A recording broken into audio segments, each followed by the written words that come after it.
قرآن مجید کے بعض صورتوں کے فضائل۔ قرآن جو کہ اللہ رب العزت کی طرف سے نازل کردہ کتاب ہے، اور ہم تمام لوگ اس پر جو ایمان لاتے ہیں کہ یہ کتاب اللہ کی جانب سے نازل ہوئی، اور ایمان کا یہ تقاضا بھی ہے کہ ہم اس پر ایمان لاتے ہیں، اس کے بعد اس کی تلاوت کرتے ہیں، اس کو پڑھتے ہیں، ایمان لانے کے بعد اس کو سمجھتے ہیں، ٹھیک ہے، اور اس کی باتوں پر عمل کرتے ہیں، اس کو دوسروں تک پہنچاتے ہیں۔ تو بہرحال اس کی کچھ حقوق بھی ہم پر عائد ہوتے ہیں، لیکن قرآن کے تعلق سے یاد رکھیے بہت ساری بار یہ بات دیکھی گئی ہے کہ لوگ قرآن کے تعلق سے، اس کے فضائل کے تعلق سے بہت ساری باتیں کہتے ہیں، لیکن بہت ساری مرتبہ وہ باتیں قرآن کے فضائل، فوائد، فائدوں، بینیفٹس کے تعلق سے بولتے ہیں جو سنت سے ثابت ہی نہیں۔ مطلب قرآن کے اگر فضائل، اس کے فائدے اٹھانا ہے، یا تو قرآن بتائے کہ اس کے کیسے فائدے اٹھائے جائیں گے، یا تو سنت نبوی میں، مطلب نبی اکرم صلی اللہ علیہ وسلم حدیث میں بیان کریں کہ قرآن کے یہ فضائل ہیں۔ لیکن آج ہم دیکھتے ہیں ہمارے پاس قرآن کے تعلق سے اتنی لا علمی ہے، اس پر ایمان لانے کے بعد جو اس کے حقوق ہیں کہ اس کو پڑھا جائے، اس کو سمجھا جائے، اس پہ عمل کیا جائے، اس کو دوسروں تک پہنچایا جائے، یہ تمام چیزوں سے ہماری زندگی اللہ رحم کرے خالی نظر آتی ہے۔ مطلب ایمان لانے کی جہاں تک بات ہے، بلیف کی جہاں تک بات ہے، تو ہم دعویٰ کرتے ہیں قرآن پہ ہم ایمان لائیں، لیکن باقی حقوق ترک کر دیتے ہیں۔ اسی طرح قرآن کے فضائل بھی ہے، ظاہر سی بات ہے، یہ کتاب بہت سارے جو ہے فائدے اپنے ساتھ لاتی ہے، اس کی تلاوت کے کئی فائدے ہیں، اتنے سارے کہ جو بتائے گئے وہ بھی ہوتے ہیں، جو نہیں بتائے گئے وہ بھی ہمیں انشاءاللہ ملتے ہیں، کچھ دنیا میں ملیں گے، کچھ آخرت میں ملیں گے۔ لیکن قرآن کے تعلق سے کچھ فضائل گھڑ دیے گئے ہیں، لوگوں نے بنا دیے، لوگوں نے بتا دیے، عجیب و غریب فضائل مختلف صورتوں کے تعلق سے، اور ایسے بھی کچھ فضائل ہیں جو ثابت ہی نہیں، چلیے کچھ ثابت ہے اور اس کو بڑھا دیا لوگوں نے۔ مطلب ایک چیز ثابت ہے کہ قرآن کی یہ صورت کی یہ فضائل ہے، اب لوگ بڑھا چڑھا کر بتا رہے ہیں، تو یہ تو سمجھ میں آ رہا ہے کہ کچھ تو ہے، لیکن اس میں لوگوں نے اضافہ کر دیا، ایڈ کر دیا۔ حالت یہ ہے کہ کچھ بھی نہیں ہے جہاں، وہاں بھی اتنے ایڈیشنز کہ عجیب و غریب باتیں کہ یہ سورت کو اتنی بار پڑھ لے تو یہ فائدہ، وہ سورت کو اتنی بار وہ کر لے تو اس کا یہ فائدہ، یہ کام اتنی بار کر لے، یا یہ سورت یہ آیت کو پڑھ لے تو فلاں فائدہ، جو کہ ثابت نہیں ہے۔ دیکھیے قرآن یقیناً مومنوں کے لیے شفا ہے، جیسے کہ اللہ رب العزت نے خود قرآن میں بیان کیا وَنُنَزِّلُ مِنَ الْقُرْآنِ مَا هُوَ شِفَاءٌ وَرَحْمَةٌ لِّلْمُؤْمِنِينَ، کہ ہم نے قرآن کو نازل کیا جس کے اندر شفا اور رحمت ہے مومنوں کے لیے۔ تو قرآن نے تو خود واضح کر دیا اس میں شفا بھی ہے اور رحمت بھی، لیکن وہ شفا کیسے حاصل کرے اور رحمت کیسے ملے، یہ میں اور آپ تو نہیں طے کر سکتے نا، یہ تو جس نے نازل کیا، جس کا کلام ہے اللہ، وہ بتائے، یا جس پر نازل ہوا محمد رسول اللہ صلی اللہ علیہ وسلم، وہ بتائے۔ لیکن ہمارے پاس اتنے فضائل مختلف صورتوں کے ہم نے خود ایجاد کر لی۔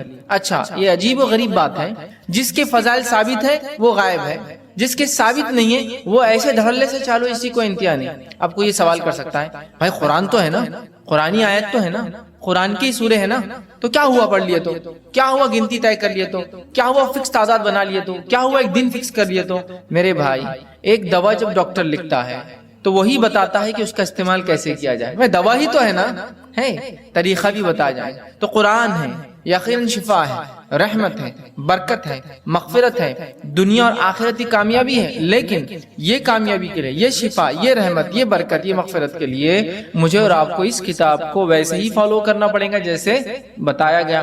خاص طور سے فضائل کے معاملے میں مسلمان بڑے کمزور نظر آتے ہیں۔ معنی یہ فضائل کے معاملے میں عمل سب سے زیادہ ہوتا ہے، کمزور کس معنی میں کہ گھڑ لیے گئے ہیں، خود ایجاد کر لیے ہیں، سیلف جو ہم نے بنا لیے ہے کہ بھائی یہ فائدہ ہے قرآن کا، فضائل مطلب فائدہ، تو اب یہ تو یا تو قرآن بتائے میرا یہ فائدہ، یہ تو حدیث۔ تو بہت ساری قرآنی صورتوں کو ہم لوگوں نے خود بنا لیا ہے کہ اس کے یہ فضائل ہیں، اس کے یہ فوائد ہیں، اس کے یہ بینیفٹس ہیں، اس کے یہ ثمرات ہیں۔ یاد رکھیے کسی بھی چیز کے فضائل کے لیے یہ ضروری ہے کہ وہ ہمارے دین اور شریعت کا حصہ ہو، ہمیں بتائے گئے ہو۔ قرآن بھی اگر ہے اور اگر کسی مخصوص تعداد میں آپ وہ صورتوں کو پڑھتے ہیں تو یہ بھی ضروری ہے کہ وہ ہمیں بتایا گیا ہو کہ ان صورتوں کو ایسی مخصوص تعداد میں پڑھنا چاہیے۔ تو آج میں انشاءاللہ عزیز قرآن کی چند صورتوں، بعض صورتوں کو میں نے اس لیے کہا کہ ہر صورت کے فضائل بیان کرنا ممکن بھی نہیں، میں کم بیش وہ فضائل بیان کروں گا جو حدیث میں واضح آتے ہیں، کلیئر کہا گیا، صورتوں کے نام لے کر کہے گئے، جیسا کہ سارے قرآن کے فضائل ہیں، مطلب قرآن مجید کے پڑھنے کے فضائل، تو وہ تو کچھ بھی بڑھیا فضائل ہے، لیکن جہاں ہم بولتے ہیں مخصوص صورتوں کے تعلق سے، تو آج میں آپ کے سامنے قرآن مجید کے بعض صورتوں کے انشاءاللہ فضائل رکھوں گا، اور انشاءاللہ العزیز اللہ تعالیٰ نے موقع دیا تو میں قرآن مجید کی بعض صورتوں کے نہیں، بعض آیتوں کے اور بعض الفاظ کے فائدے بھی اور فضائل بھی انشاءاللہ کبھی آئندہ وقت رکھوں گا۔ تو آج صورتوں کے، چیپٹرز کے، سوروں کے فضائل دیکھیں گے، پھر کبھی موقع رہا تو اس کی خاص آیتوں کے اور خاص الفاظ کے جو حدیث میں آتے ہیں وہ فضائل بھی کبھی ہم دیکھیں گے، ٹھیک ہے؟ تو بعض صورتوں کے، کیونکہ ہر کسی کی فضیلت آتی بھی نہیں۔ اچھا، کچھ فضائل آتے ہیں لیکن وہ ضعیف ہے، موضوع ہے، مطلب ایسی حدیثیں ہیں جو نبی اکرم صلی اللہ علیہ وسلم سے ثابت نہیں، یا تو ان میں کوئی کمزوری ہے، ویکنس ہے، یا تو موضوع ہے، من گھڑت ہے، لوگوں نے خود بنا کے ڈال دیا کہ اللہ کے رسول صلی اللہ علیہ وسلم یہ فرمایا۔ تو ظاہر سی بات ہے ہم ضعیف اور موضوع روایتوں کو یہاں نہیں لے سکتے، تو لہٰذا میں وہ باتیں آپ کے سامنے رکھوں گا جو صحیح اور حسن درجے کی روایتوں سے ثابت ہے، تاکہ ہمیں قرآن مجید کی بعض صورتوں کی فضائل اگر پتہ چلے تو ہم ان صورتوں کو پڑھ کر تلاوت کر کے انشاءاللہ ان سے بینیفٹس اٹھا سکتے ہیں۔ میں بہت سرسری طور سے کچھ صورتیں ایسی جن کی بہت لمبے لمبے فضائل، جیسے کہ سورۃ الفاتحہ، بہت لمبے لمبے، سورۃ الملک، اسی طرح سورہ اخلاص، سورہ فلق، سورہ ناس، بہت طویل ان کے بینیفٹس آتے ہیں، فضائل آتے ہیں، لیکن یقیناً اتنا وقت نہیں ہے کہ میں تمام کے لوں۔ یقیناً صورتوں کی تفسیر میں نے سورہ فاتحہ کی تفسیر رکھی تو اس کے سارے فضائل ماشاءاللہ اس میں رکھے۔ آج میں مختصر چنندہ اہم فضائل کو، اگر ایک صورت ہے جیسے سورۃ الکہف، کئی فضائل آتے ہیں، تو ظاہر سی بات ہے پورے نہیں رکھوں گا، ان میں سے کچھ، تاکہ ہم زیادہ سے زیادہ صورتوں کے آج فضائل دیکھنے کی کوشش کریں کہ ان صورتوں کے کیا فضائل آتے ہیں، خود قرآن نے کیا بیان کی، اور کچھ فضائل جو احادیث میں آتے ہیں انشاءاللہ وہ میں آپ کے سامنے رکھنے کی کوشش کروں گا۔ آئیے سب سے پہلے ہم دیکھتے ہیں سورۃ الفاتحہ، ترتیب میں جائیں گے انشاءاللہ، لیکن ترتیب میں جب ایک حدیث میں کئی صورتوں کے فضائل اگر آئیں گے تو میں پھر اس کو وہیں رکھ دوں گا، وہ صورت کو ہم بعد میں نہیں دیکھیں گے، ٹھیک؟ ورنہ کوشش کریں گے کہ ہم سیکوینشلی جائیں سورۃ الفاتحہ سے۔ تو سب سے پہلی سورت قرآن کی سورۃ الفاتحہ ہے، اور سورہ فاتحہ کی یاد رکھیے بہت بہت بہت فضیلت ہے، اتنی فضیلت ہے کہ جس کی کوئی انتہا نہیں۔ اس سورت کے نام ہی ہمیں بتا دیں گے کہ اس کی فضیلت کتنی ہے، ٹھیک ہے؟ اس سورت کے ناموں سے ایک نام ہے ام القرآن، قرآن کی ماں، ایک نام ہے سبع مثانی، 7 بار بار پڑھی جانے والی آیت ہے، ایک نام ہے قرآن عظیم، مطلب خود سورہ فاتحہ کو بڑا قرآن کہا گیا ہے، اس کا ایک نام ہے سورہ الحمد، اسی طرح سورۃ الشکر، سورہ الدعاء، سورہ الشافیہ، سورہ الکافیہ، سورہ کنز، شفا والی، کافی ہو جانے والی، خزانہ، ٹھیک ہے، دعا، تعریف، الحمد، کئی نام اس کے آتے ہیں، ان کے نام ہی خود بتاتے ہیں اس سورت کے کتنے سارے فضائل۔ اور فاتحہ اس لیے کہا جاتا ہے کہ اس سے قرآن شروع ہوتا ہے، فاتحہ افتتاح سے لفظ آتا ہے، اس کا مطلب فتح مطلب کھلنا، اوپننگ، تو چونکہ قرآن اس سے کھلتا ہے اسی لیے اس کو سورہ فاتحہ کہا جاتا ہے، قرآن اس سے شروع ہوتا ہے۔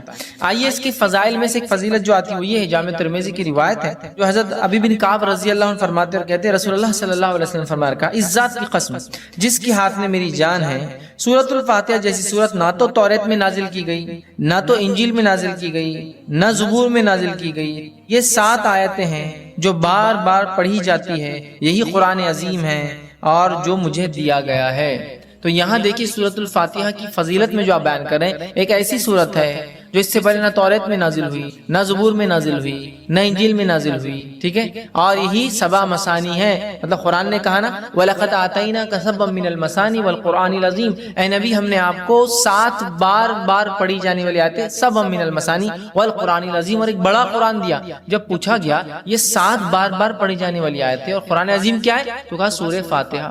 سورہ فاتحہ قرآن کہا گیا، قرآن عظیم، بڑا قرآن کہا گیا، اسے کتنے فضائل، تو کہا نہ اس سے پہلے یہ توریت میں نازل ہوئی، نہ زبور میں، نہ انجیل، کتنی بڑی فضیلت ہے، اور امت محمدیہ کو ہی صرف یہ سورت دی گئی ہے، اس سے پہلے نہیں دی گئی تھی۔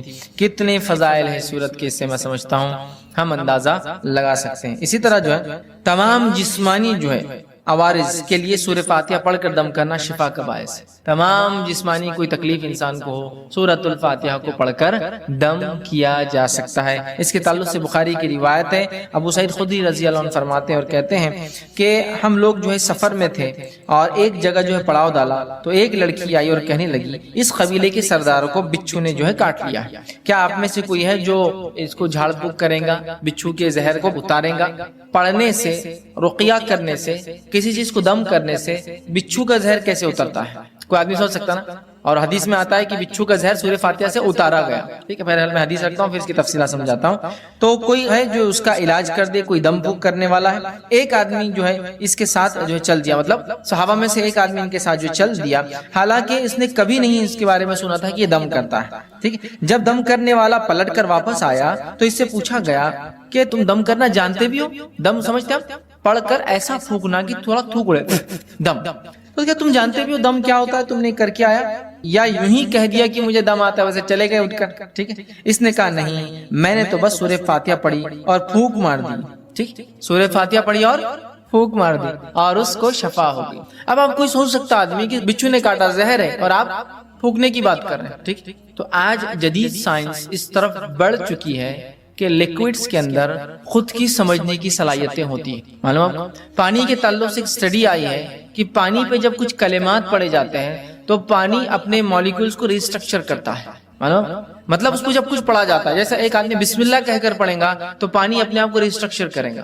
معلوم، وہ آپ کے انسٹرکشنز کو سمجھ سکتا ہے. اب یہ الگ بات ہے کہ ابھی یہ اب ایک سائنٹیفک، ابھی اس کے لیے فیکٹس ایک لمبا وقت ہے، بٹ ابھی ہم کو پتا چل رہا ہے جو سائنس آج کی بتا سکتی ہے، لکوڈز جو ہوتے ہیں ان میں اپنی انڈرسٹینڈنگ ہوتی ہے اور وہ ریسٹرکچر کر سکتے، ریڈیزائن کر سکتے اپنے آپ کو، سامنے والا کیا پڑھ رہا ہے. اگر اسی بات کو ہم ذہن میں رکھیں، جو آج ایک ابتدا ہے اس فیلڈ کی، ہو سکتا ہے آگے بہت ساری باتیں ہمارے سامنے آئے، یہ ابتدا ہے، تو ہمیں پتا چلتا ہے زہر بھی قسم کا لکوڈ ہے جو اندر جا رہا ہے. جب اللہ کا کلام پڑھ کے انسٹرکشنز مل رہے ہیں تو وہ ایکٹ کرتا ہے، ریئیکٹ کرتا ہے، ریسٹرکچر کر سکتا ہے اپنے آپ کو. جو زہر ہے وہ شفا میں بھی تبدیل ہو سکتا ہے. واللہ عالم، یہ تو ابھی ابتدا ہے.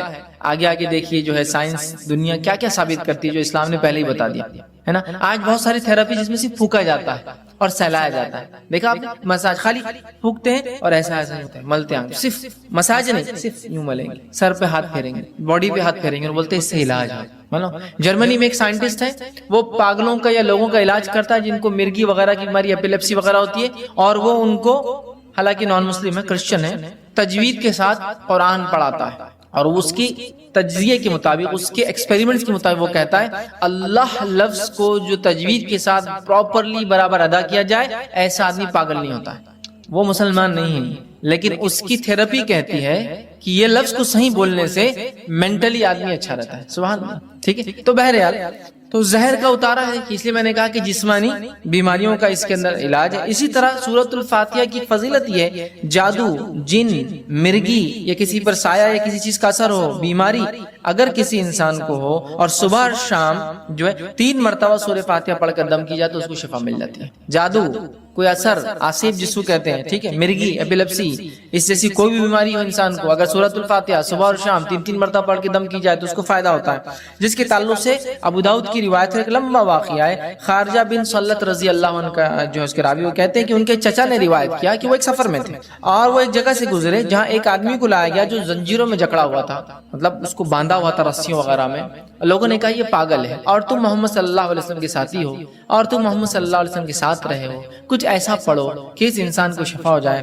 صحابہ اس کو صبح اور شام 3 مرتبہ سورہ فاتحہ پڑھتے اور اس پر دم کرتے، تھک تھکی لگا تھوکتے کرتے، اور وہ کہتے تھوڑے دن یہ کیا اور اس کے بعد وہ آدمی ایسا فریش ہو گیا جیسے کہ غلام تھا، آزاد کر دیا گیا، ایک دم اچھا ہو گیا، شفا یاب ہو گیا. ٹھیک ہے، اور جو ہے روایت بہرحال لمبی اور بھی بہت ساری باتیں اس میں. ہم کو جو فضائل لینا تھا یہ تھے کہ اس کے پڑھنے سے ذہنی بیماری، پاگل پن، مرگی، جن، سایہ، جو بھی بہرحال بولتے لوگ، نظر بد، سب کا علاج الحمدللہ اس سورت کے اندر ہے. ٹھیک ہے، آئیے دوسرے سورۃ البقرہ. سورۃ البقرہ کی کیا فضیلت ہے اس کے تعلق سے میں سمجھتا ہوں بہت زیادہ بتانے کی ضرورت نہیں. یہ بڑی مشہور اور معروف سورت ہے، قرآن کی سب سے بڑی سورت ہے. حدیث کے اندر اس کی فضیلت میں جو آتا ہے، جامع ترمذی کی روایت ہے، نبی اکرم صلی اللہ علیہ وسلم فرمایا کہ جس گھر میں سورۃ البقرہ تلاوت ہوتی ہے اس گھر میں شیطان داخل نہیں ہوتا ہے. میں یقیناً حدیث کے کمپلیٹ ورڈنگز نہیں رکھوں گا چونکہ ہمیں کافی صورتوں کی فضیلت دیکھنا ہے، بس سرسری طور سے بیان کرتا جاؤں گا، کوئی دیکھنا چاہے تو تفصیلات دیکھ سکتا ہے. تو جامع ترمذی کی روایت ہے، نبی اکرم صلی اللہ علیہ وسلم فرمایا اور کہا کہ جس گھر میں سورۃ البقرہ پڑھی جاتی ہے اس گھر میں شیطان داخل نہیں ہوتا ہے، یاد رکھیے. اسی طرح سورۃ البقرہ کے تعلق سے صحیح مسلم کی روایت میں جو فضائل آتے ہیں وہ کیا ہے سنیے. سورۃ البقرہ کی تلاوت اور سماعت جادو کا بہتر علاج ہے. تلاوت اور سننا جادو کا علاج ہے۔ دوسرا، کوئی جادوگر سورۃ البقرہ پہ غالب نہیں آ سکتا۔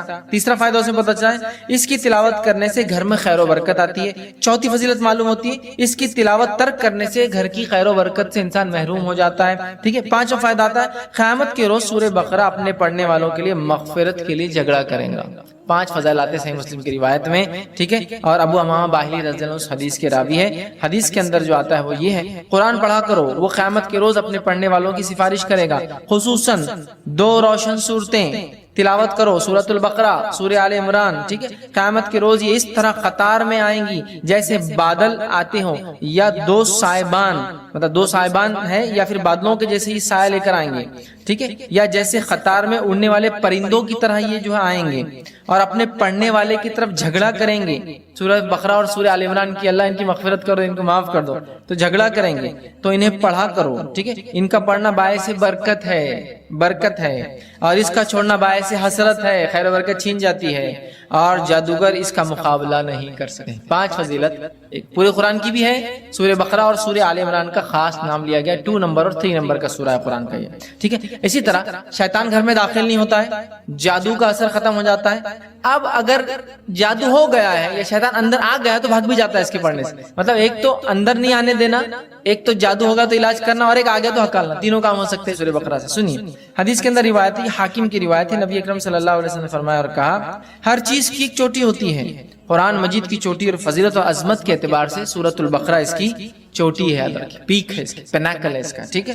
جس گھر میں سورہ بقرہ پڑھی جاتی ہے شیطان سنتے ہی اس گھر سے بھاگ جاتا ہے، جس گھر میں سورۃ البقرہ پڑھی جاتی ہے شیطان سنتے ہی بھاگ جاتا ہے، ایول برائی جتنی بھی ہے شیطان لاتا ہے نا، گھر سے بھاگ جاتی ہے، ٹھیک ہے۔ آئیے تیسرا سورہ، سورہ آل عمران۔ سورہ آل عمران کے تعلق سے آتا ہے قیامت کے روز، جو ہم نے پیچھے جو روایت دیکھی اس روایت میں تفصیلات آ چکی تھی صحیح مسلم کی روایت کے اندر، جہاں نبی اکرم صلی اللہ علیہ وسلم نے فرمایا 2 قطار، یا تو پرندوں کی، یا تو 2 سائبان، درخت جو بڑے سائیدار ہوتے، یا تو بادلوں کے جیسی 2 صورتیں آئیں گی اور اپنے پڑھنے والے کی سفارش، بلکہ جھگڑا کریں گے ان کے لیے، نور ثابت ہوں گی ان کے لیے، اور روز قیامت جب کوئی سایہ نہ ہوگا تو 7 تو عرش میں ہے، اس کے علاوہ جن کو سایہ ملے گا ان میں سورۃ البقرہ اور سورہ آل عمران پڑھنے والے بھی، اور یہ 2 نور جیسے ثابت ہوں گے، ٹھیک ہے۔ تو سورہ آل عمران بھی اس میں شامل تھا، یہ نور جیسی ثابت ہوں، سایہ دار درخت جیسی ثابت، یہ اس کے بڑے فضائل یاد رکھیں سورۃ آل عمران کے، اور یہ لڑیں گی، یاد رکھیں لڑیں گی۔ آئیے حدیث کے الفاظ سن لیجیے، نبی اکرم صلی اللہ علیہ وسلم کو، یہ مسلم کی روایت ہے، کو فرماتے ہوئے سنا ہے کہ قیامت کے روز قرآن مجید لایا جائیں گا اور جو لوگ قرآن پر عمل کرتے تھے وہ بھی لائے جائیں گے۔ سورہ بقرہ اور سورہ آل عمران آگے ہوں گے۔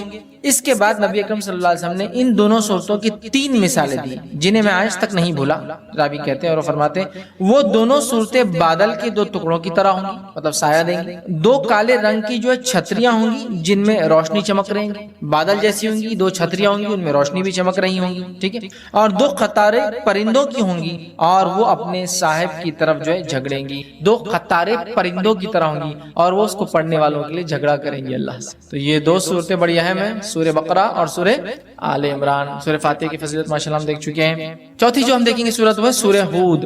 اب بیچ بیچ میں بہت ساری صورتیں ہم چھوڑ چکے ہیں، ان کے بہت ساروں کی فضائل ثابت نہیں ہوتے ہیں، ٹھیک ہے، اس لیے ہم چھوڑتے چلیں گے، اس لیے بعض میں نے کہا جو بہت اہم ہے، اور بہت ساروں کے تعلق سے میں نے جیسا کہا کہ بہت ساری ضعیف روایتیں آتی ہیں تو میں وہ نہیں رکھوں گا آپ کے ساتھ، ٹھیک۔ سورہ ہود کو ہم دیکھتے ہیں۔ سورہ ہود کی یاد رکھی بڑی فضیلت ہے، اور سورہ ہود کے تعلق سے جامع ترمذی کی روایت ہے، جو باتیں ہمیں پتہ چلتی وہ یہ ہے کہ سورۃ الہود سورہ نمبر 11، سورہ واقعہ سورہ نمبر 56 56، سورہ مرسلات سورہ نمبر 77 77، سورہ نبا سورہ نمبر 78 78، سورہ تکویر سورہ نمبر 81 81 جو ہے، ان صورتوں کی ایک ہی حدیث میں ایک ساتھ فضائل آتے ہیں۔ 5 صورتوں کی کیا فضائل ہے؟ عبداللہ ابن عباس رضی اللہ عنہما کے راوی کہتے ہیں ابوبکر صدیق رضی اللہ عنہ نے عرض کیا یا رسول اللہ صلی اللہ علیہ وسلم آپ بوڑھے ہو گئے ہیں، مطلب نبی اکرم صلی اللہ علیہ وسلم کے سر میں کچھ بال سفید نظر آنے لگے تھے، حالانکہ انس بن مالک رضی اللہ عنہ کہتے ہیں آپ کے بہت کم بال سفید تھے اور آپ تیل لگانے سے چھپ جایا کرتے تھے۔ تو اللہ کے رسول صلی اللہ علیہ وسلم سے ابوبکر صدیق نے پوچھا رضی اللہ عنہ کیا بات، بہت سارے بال آپ کے سفید نظر آئے؟ تب اللہ کے رسول صلی اللہ علیہ وسلم فرمایا مجھے سورہ ہود، سورہ واقعہ، سورہ مرسلات، سورہ نبا، سورہ تکویر نے بوڑھا کر دیا ہے، مطلب یہ صورتیں قیامت کا منظر پیش کر، یہ صورتوں نے قوموں کے واقعات، یہ صورتوں نے قوموں کے ایمان نہ لانے پر کیسے عذابات آئے۔ سورہ ہود پڑھیا کتنی قوموں کے واقعات، نوح علیہ السلام کا واقعہ، صالح علیہ السلام کا واقعہ، شعیب علیہ السلام کا واقعہ، ہود علیہ السلام کا واقعہ ہے نا، کتنے واقعات ہیں۔ تو ان واقعات نے، ان قصوں نے، ان باتوں نے، جو واقعات یہاں ہوئے ہیں، جو قوموں کے ساتھ سلوک ہوا ہے، میری قوم بھی ایمان نہیں لا رہی، ان کے ساتھ بھی یہ ہو سکتا ہے نا، میرے بعد کے لوگ، تو اللہ کے رسول صلی اللہ علیہ وسلم یہ صورت نازل ہوئی۔ تو آپ غور کر کے، فکر کر کے، سوچنے کی بنیاد پر آپ کے بال جو ہے سفید ہونے لگے۔ لیکن اس سے ایک بات جو پتہ چلی وہ یہ ہے، یہ وہ صورتیں ہیں جن کے پڑھنے سے آخرت کی فکر پیدا ہوتی ہے، اس کی فضیلت ہے۔ آخرت کی فکر اور ایکسٹرا آرڈنری فکر کرنے سے آدمی بوڑھا ہونا شروع ہو جاتا ہے۔ بولتے ہیں لوگ ارے وقت سے پہلے بال سفید ہو، کیا فکریں ہیں تم کو؟ بولتے ہیں آخرت، اور آخرت بڑی اہم چیز ہے، یاد رکھیں۔ تو 5 صورتیں اس میں آگے۔ اسی طرح جو ہے سورہ بنی اسرائیل دیکھیں گے، سورہ نمبر 17۔ سورہ بنی اسرائیل کے تعلق سے یاد رکھیے یہ بڑی اہم صورت ہے، اور نبی اکرم صلی اللہ علیہ وسلم کے تعلق سے جامع ترمذی کی روایت ہے، یوں آتا ہے، عائشہ رضی اللہ عنہا فرماتی اور کہتی ہیں نبی اکرم صلی اللہ علیہ وسلم اس وقت تک نہیں سوتے تھے جب تک سورہ بنی اسرائیل اور سورہ الزمر، سورہ الزمر، سورہ بنی اسرائیل سورہ نمبر 17، سورہ الزمر سورہ نمبر 39، سورہ الزمر کی تلاوت نہیں کر لیتے تھے۔ نبی اکرم صلی اللہ علیہ وسلم نہیں سوتے جب تک کہ 2 صورتوں کی تلاوت نہ کرتے، سورہ بنی اسرائیل، ٹھیک ہے، یا سورہ اسراء سورہ نمبر 17، اور دوسرا آپ فرماتی اور کہتی سورہ الزمر، سورہ زمر سورہ نمبر 39 نمبر کا یاد رکھیں۔ یہ 2 کی جب تک تلاوت نہ کرتے جب تک آپ سوتے نہیں تھے، یاد رکھیں، ٹھیک ہے۔ تو اس سے پتا چلا نبی اکرم صلی اللہ علیہ وسلم جس سورت کی تلاوت کر کے سو رہے ہیں، یقیناً وہ سورت بڑی اہمیت کی، بڑی اہمیت کی حامل ہے، یاد رکھیں، ٹھیک ہے۔ تو یہ 2 صورتوں کے تعلق سے آتا ہے کہ آپ سونے سے پہلے اس کو تلاوت کیا کریں۔ آئیے آگے بڑھتے ہیں، سورہ نمبر 18 سورہ کہف دیکھتے ہیں۔ سورہ کہف بڑی مشہور اور معروف سورت ہے۔ صرف اگر اتنا کہہ دوں کہ نبی اکرم صلی اللہ علیہ وسلم نے تاکید کی کہ جمعہ کو پڑھا کرو ایوری فرائیڈے، تو میں سمجھتا ہوں اتنا ہی ہمارے لیے کافی ہے، بٹ اس کے کئی فضائل آتے ہیں الحمدللہ۔ سورہ نمبر 18 سورہ کہف کی جو فضیلت آتی ہے وہ یہ ہے، جو شخص اس کی ابتدائی 10 آیتوں کو حفظ کر لیں گا اور تلاوت کریں گا، دجال کے فتنے سے محفوظ رہیں گا، دجال کے فتنے سے محفوظ رہیں گا۔ اور سورۃ الکہف کی ابتدا میں نوجوانوں کا واقعہ آتا ہے جو اپنے وقت کے بادشاہ کی فتنے سے محفوظ رہے، جس نے اپنے آپ کو معبود، رب، گاڈ ڈکلیئر کیا۔ پورا واقعہ نا اصحاب کہف، دا پیپل آف دا کیو، غار والے لوگ ہیں نا، پورا واقعہ اسی سے لفظ سورت کا نام بھی کہف ہے۔ سورہ نمبر 18 جو اس کی 10 آیتوں کا حفظ کر لیں گا اور اس کی تلاوت کریں گا، فتنہ دجال سے بچ جائیں گا۔ اور آپ کو پتا ہے فتنہ دجال کیا ہے؟ فتنہ دجال وہ فتنہ ہے جس کے تعلق سے حدیث میں آتا ہے کہ آدم علیہ الصلوۃ والسلام اور نوح علیہ الصلوۃ والسلام نے اپنی قوم کو اس سے ڈرایا، حالانکہ ان کے زمانے میں آنے والا نہیں تھا، آخری نبی کے آئے تک نہیں آنے والا تھا، ہے نا، اور آخری نبی کے دور میں بھی نہیں آنے والا تھا، ان کے امتیوں میں آنے والا تھا، اور وہ بھی ہر امتی پہ نہیں آنے والا تھا، جو زمانے کے آخر وقت میں رہیں گے، جو ایمان کے اعتبار سے بڑے کمزور ہوں گے، تو ان میں جو مضبوط ہوں گے وہ بچ جائیں گے، ٹیسٹ ہوگا ایک طرح سے، امتحان۔ تو فتنہ دجال کا فتنہ وہ فتنہ ہے کہ آدم علیہ السلام، نوح علیہ السلام نے، اور حدیث میں آتا ہر نبی نے اپنی قوم کو اس سے ڈرایا۔ اور جب اللہ کے رسول صلی اللہ علیہ وسلم نے علامت قیامت بیان کی نا، حدیث میں آتا، راوی کہتے ہیں فجر کی نماز کے بعد نبی اکرم صلی اللہ علیہ وسلم نے کہا کہ میں تم سے نہ کہتا تھا دجال کے بارے میں، تمیمہ داری جو کرسچن تھے، عیسائی تھے، وہ آج میرے پاس پہنچے 1 مہینے کے سفر کے بعد، اور انہوں نے مجھ سے ایک واقعہ بیان کیا، چونکہ وہ ایمان بھی لائے ہیں اس چیز کو دیکھنے کے بعد، اسلام قبول کر لیا ہے، اور انہوں نے دجال سے ملاقات کی ہے، میں نہ کہتا تھا تم سے۔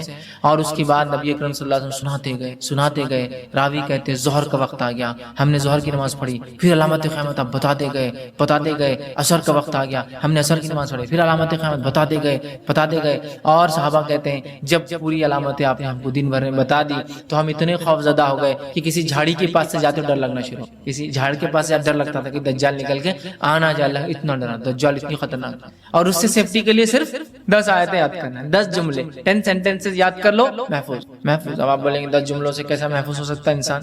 ہو سکتا 10 جملے کے معنی اور مفاہیم۔ ابھی تو میں کہہ رہا ہوں قیامت تک قرآن اپنے عجیب و غریب معجزے دکھاتا رہے گا۔ قرآن دیکھیے، ہر نبی کو اللہ نے قوم کے پاس بھیجا، قوم ایمان بغیر معجزے کے نہیں لائی، میراکل کے، تو اللہ تعالیٰ نے اب چونکہ نبی نہیں بھیجیں گا تو ایک ایسا معجزہ میراکل قرآن بھیج دیا ہے جو ہر دور میں اپنے آپ کو معجزہ ثابت کر کے رہے گا، ہر ایج میں ثابت کرے گا۔ نبی اکرم صلی اللہ علیہ وسلم کے زمانے میں عربی اور لغت کا ایج تھا، شاعری کا ایج تھا، قرآن نے ثابت کیا۔ اس کے بعد کے زمانوں میں فلسفوں کو لوگوں نے آگے کیا، قرآن نے ثابت کیا۔ آج سائنس اور ٹیکنالوجی قرآن ثابت کرتا ہے، کل کوئی اور دور ہوگا قرآن وہاں بھی اپنے آپ کو۔ تو اس کی 10 آیتیں سورۃ الکہف کی، صحیح مسلم کی روایت ہے، ابو درداء رضی اللہ عنہ فرماتے اور کہتے ہیں رسول اکرم صلی اللہ علیہ وسلم فرمایا جس نے سورہ کہف کی پہلی 10 آیتیں یاد کر لی وہ فتنے دجال سے محفوظ کر لیا گیا۔ یاد کرو، سمجھو اس کو، اس کے معنی مفہوم پہ غور کرو، فتنے دجال سے انشاءاللہ ہم بچ جائیں گے، ٹھیک ہے۔ اسی طرح جو ہے سورہ کہف کی آخری 10 آیت تلاوت کرنے والا فتنے دجال سے محفوظ رہیں گا۔ پہلی 10 آیتیں یاد کرنے والا، آخری 10 آیتیں تلاوت کرنے والا محفوظ رہیں گا۔ یاد بھی کر لے، یاد کرنا ہے تو مسئلہ نہیں۔ اور کچھ علماء لکھتے ہیں ہو سکتا ہے دونوں سے فائدہ، واللہ عالم، چونکہ طبرانی کی روایت میں الفاظ اس طرح سے، ابو سعید خدری رضی اللہ عنہ کہتے ہیں رسول اللہ صلی اللہ علیہ وسلم نے فرمایا جس نے سورۃ الکہف کو اس طرح پڑھی جس طرح نازل ہوئی تو وہ اس کے لیے قیامت کے روز نور ہوں گی، مکہ سے لے کر جس جگہ وہ رہتا وہاں تک کے لیے نور، انڈیا سے وہاں پڑھے تو وہاں تک اتنا بڑا نور رہے گا، جس جگہ سے مکہ تک اتنا بڑا نور اس کے لیے ثابت ہوگا۔ اور جس نے سورہ کہف کی آخری 10 آیتیں پڑھی فتنے دجال سے اس سے کوئی نقصان نہیں پہنچے گا۔ تو 10 آیتیں یاد کر لی تو بھی بچ گیا، آخری 10 آیتیں پڑھ لی تو بھی بچ گیا، ٹھیک ہے۔ اور میں بھی ہو سکتا دونوں بھی اس کا معنی ہو کہ پہلی بھی پڑھ لے 10 بعد کی بھی پڑھ لے، انشاءاللہ انسان محفوظ۔ اسی طرح جمعہ کے روز سورہ کہف کی تلاوت کرنے والے کے لیے 2 جمعوں کے درمیان ایک روشن نور ہوتا ہے، 2 جمعے کے درمیان روشن نور ہوتا ہے، یہ حاکم اور بیہقی کی روایت ہے۔ اسی طرح جو ہے سورہ کہف کے بعد سورہ فتح، سورہ فتح یہ قرآن کی 48 نمبر کی سورت 48، ٹھیک ہے۔ سورہ فتح کے تعلق سے جو ہے آپ صلی اللہ علیہ وسلم فرمایا اور کہا کہ دنیا وما فیہا کی ہر نعمت سے زیادہ یہ سورت مجھے محبوب، دنیا اور اس میں جو کچھ ہے اس سے زیادہ مجھے یہ سورت محبوب ہے، پسندیدہ ہے، میں اس کو چاہتا ہوں۔ کیوں؟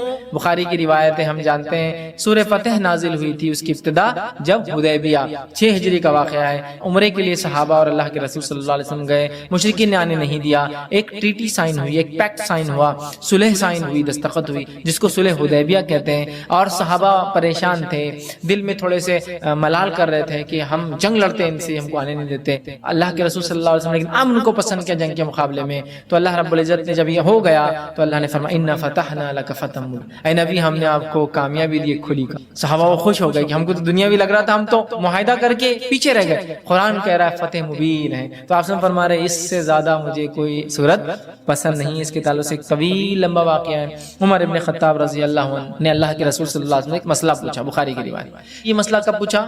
جب آپ نبی اکرم صلی اللہ علیہ وسلم تھوڑی سی پہلے بحث کر چکے تھے، واقعہ معلوم ہے نا؟ حضرت عمر رضی اللہ عنہ آئے، اللہ کے رسول صلی اللہ علیہ وسلم نے کہا کہ اللہ کے رسول صلی اللہ علیہ وسلم کے ہم خبر نہیں ہیں۔ آپ نے کہا تو ہم لڑتے کیوں نہیں، کیوں صلح ہو رہی ہے؟ آپ نے خاموش۔ پھر گئے ابوبکر صدیق رضی اللہ عنہ کے پاس، کہا مسئلہ کیا ہے، ہم حق پر نہیں ہے، تو کہا ہے پھر لڑتے کیوں نہیں؟ ابوبکر صدیق خاموش رہے، کہ اللہ کے رسول خاموشی اختیار کی نا، مل گیا نا جواب۔ اب شاید اس کے بعد یہ سوال کریں، روایت میں تفصیلات نہیں آتی، میں سمجھ رہا ہوں اس کی ترتیب سے۔ حضرت عمر نے مسئلے کا سوال پوچھا، آپ نے جواب دیا، پھر پوچھا، آپ نے جواب دیا، پھر پوچھا، 3 بار پوچھا، آپ خاموش۔ اب حضرت عمر رضی اللہ عنہ آگے نکل گئے قافلے میں، اور دل میں سوچ رہے ہیں کیوں میں نے 3 بار سوال کر، اگر اللہ کے رسول صلی اللہ علیہ وسلم ناراض ہو گئے تو اللہ کو قرآن کی آیت ہی اتار دیں گا، اب میرے کچھ نہ کچھ مصیبت آتی، مطلب کہیں میرا تذکرہ نہ آ جائے، قرآن اتر جائیں گا اور میرا کنڈیمنیشن یا میرے بارے میں کچھ نہ کچھ آ جائے گا، اور یہ ٹھیک نہیں ہو۔ بہت پریشان ہو، بہت دل میں پریشان ہونے لگے، اور آگے چلے گئے کہ 3 بار پوچھنا، 1 بار پوچھا ٹھیک تھا نا، کیوں میں نے سیکنڈ اور تھرڈ ٹائم پوچھ لیا، اننیسیسری تھا، نہیں بولنا چاہیے تھا، نہیں پوچھنا چاہیے تھا، آپ سب پتہ نہیں کیا کیفیت میں تھے، کیا حالت تھی، اب میرے پہ خوف ہوتا جاتا ہے۔ اب اتنی دیر میں اللہ کے رسول صلی اللہ علیہ وسلم نے کہا عمر کہاں ہے؟ یہ تو آگے چلے گئے، ایک صحابی کا دیکھو جا کے عمر، وہ آگے گئے اور چلائے عمر تمہیں اللہ کے رسول صلی اللہ علیہ وسلم بلا رہے۔ حضرت عمر گھبرا گئے، کہا اب کچھ تو بھی ہو گیا، کوئی آیت اتر گئی میرے خلاف، چونکہ میں نے انیسری ڈسٹرب کر، نبی نے ایک بار جواب نہیں دیا، خاموش رہ جانا تھا، دوسری بار پھر خاموش رہ جانا تھا، 3 بار کر وہ گئے۔ تب نبی اکرم صلی اللہ علیہ وسلم نے پوچھا، جبکہ وہ ڈرتے ہوئے جا رہے تھے کہ میرے بارے میں کچھ نہ اتر گیا ہو، آپ نے فرمایا میرے لیے کہ قرآن تو نہیں نازل ہو گیا؟ تو آپ نے فرمایا آج رات مجھ پر ایک سورت نازل کی گئی ہے جو مجھے ہر اس چیز سے محبوب ہے جس پر سورج طلوع ہوتا ہے، مطلب سورج جس پر نکلتا ہے، اِنَّا فَتَحْنَا لَكَ فَتْحًا مُبِينًا، اسے بخاری نے روایت کیا، مطلب سورہ فتح نازل ہوئی تھی۔ کہا یہ سورت مجھے سب سے زیادہ محبوب ہے، چونکہ ظاہری اعتبار سے ناکامی نظر آ رہی تھی، لیکن اللہ ہی جانتا تھا یہ بڑی کامیابی تھی۔ کیسا؟ صلح حدیبیہ کے بعد اسلام جو ہے پورے عالم میں پھیلنا شروع ہوا، اور آنے والے 3 سے 4 سالوں میں کئی ممالک مسلمان ہو گئے اسلام کو، کیونکہ اب امن سائن ہو گیا، اب خطوط جانے لگے اور مبلغین جانے لگے، اور بہت سارے لوگ سمجھ گئے کہ قریش نے معاہدہ کرا، مطلب جھک گئے ہے نا۔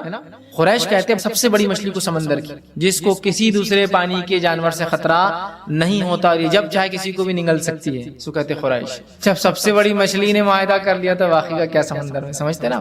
قریش کا معاہدہ آٹومیٹک سگنل تھا کہ اب محمد صلی اللہ علیہ وسلم ان کے ساتھی کوئی معمولی لوگ نہیں رہے۔ ایک زمانے میں جن کو مسئلہ اور کچلا اور قتل کیا گیا، اب یہ وہ لوگ ہیں جن کی عزت اور اکرام کرنا ہماری مجبوری۔ حدیبیہ سائن بہرحال، تو آپ نے کہا مجھے پسند ہے۔ اسی طرح سورہ ملک، سورہ نمبر 67 سورہ ملک کی بھی یاد رکھیے، بڑی جو ہے فضیلت جو ہے آتی ہے، اور اس کے فضائل میں یاد رکھیے آتا ہے جو نبی اکرم صلی اللہ علیہ وسلم کے تعلق سے آتا ہے کہ آپ نے فرمایا، جامع ترمذی کی روایت، حدیث کے الفاظ جابر رضی اللہ عنہ فرماتے اور کہتے ہیں کہ اللہ کے رسول صلی اللہ علیہ وسلم اس وقت تک نہ سوتے جب تک سورہ علم تنزیل مطلب سورہ سجدہ کو علم تنزیل بھی بولتے ہیں، اس کی ابتدا جو ہے، ٹھیک، علم تنزیل سورہ سجدہ سورہ نمبر 32 اور تبارک الذی بیدہ الملک سورہ نمبر 66 سورہ ملک سورہ تبارک الذی نہ پڑھتے جب تک نہ سوتے، سورہ سجدہ سورہ نمبر 32 اور سورہ ملک سورہ نمبر 67۔ اب کوئی آدمی سوچ سکتا سورہ بنی اسرائیل اور سورہ زمر ایک جگہ آ رہا ہے، بہت بڑی صورتیں ہیں 17 اور 39، کہیں آ رہا ہے سورہ ملک اور سورہ سجدہ 32 اور 67، تو ہو سکتا ہے نبی اکرم صلی اللہ علیہ وسلم کچھ صورتیں معمول پڑھتے ہوں گے اور کچھ صورتیں کبھی پڑھتے اور کبھی نہیں پڑھتے ہوں گے، جس نے جب جو دیکھا اس نے وہ عمل کو روایت کر دیا، سمجھ رہے ہیں بات؟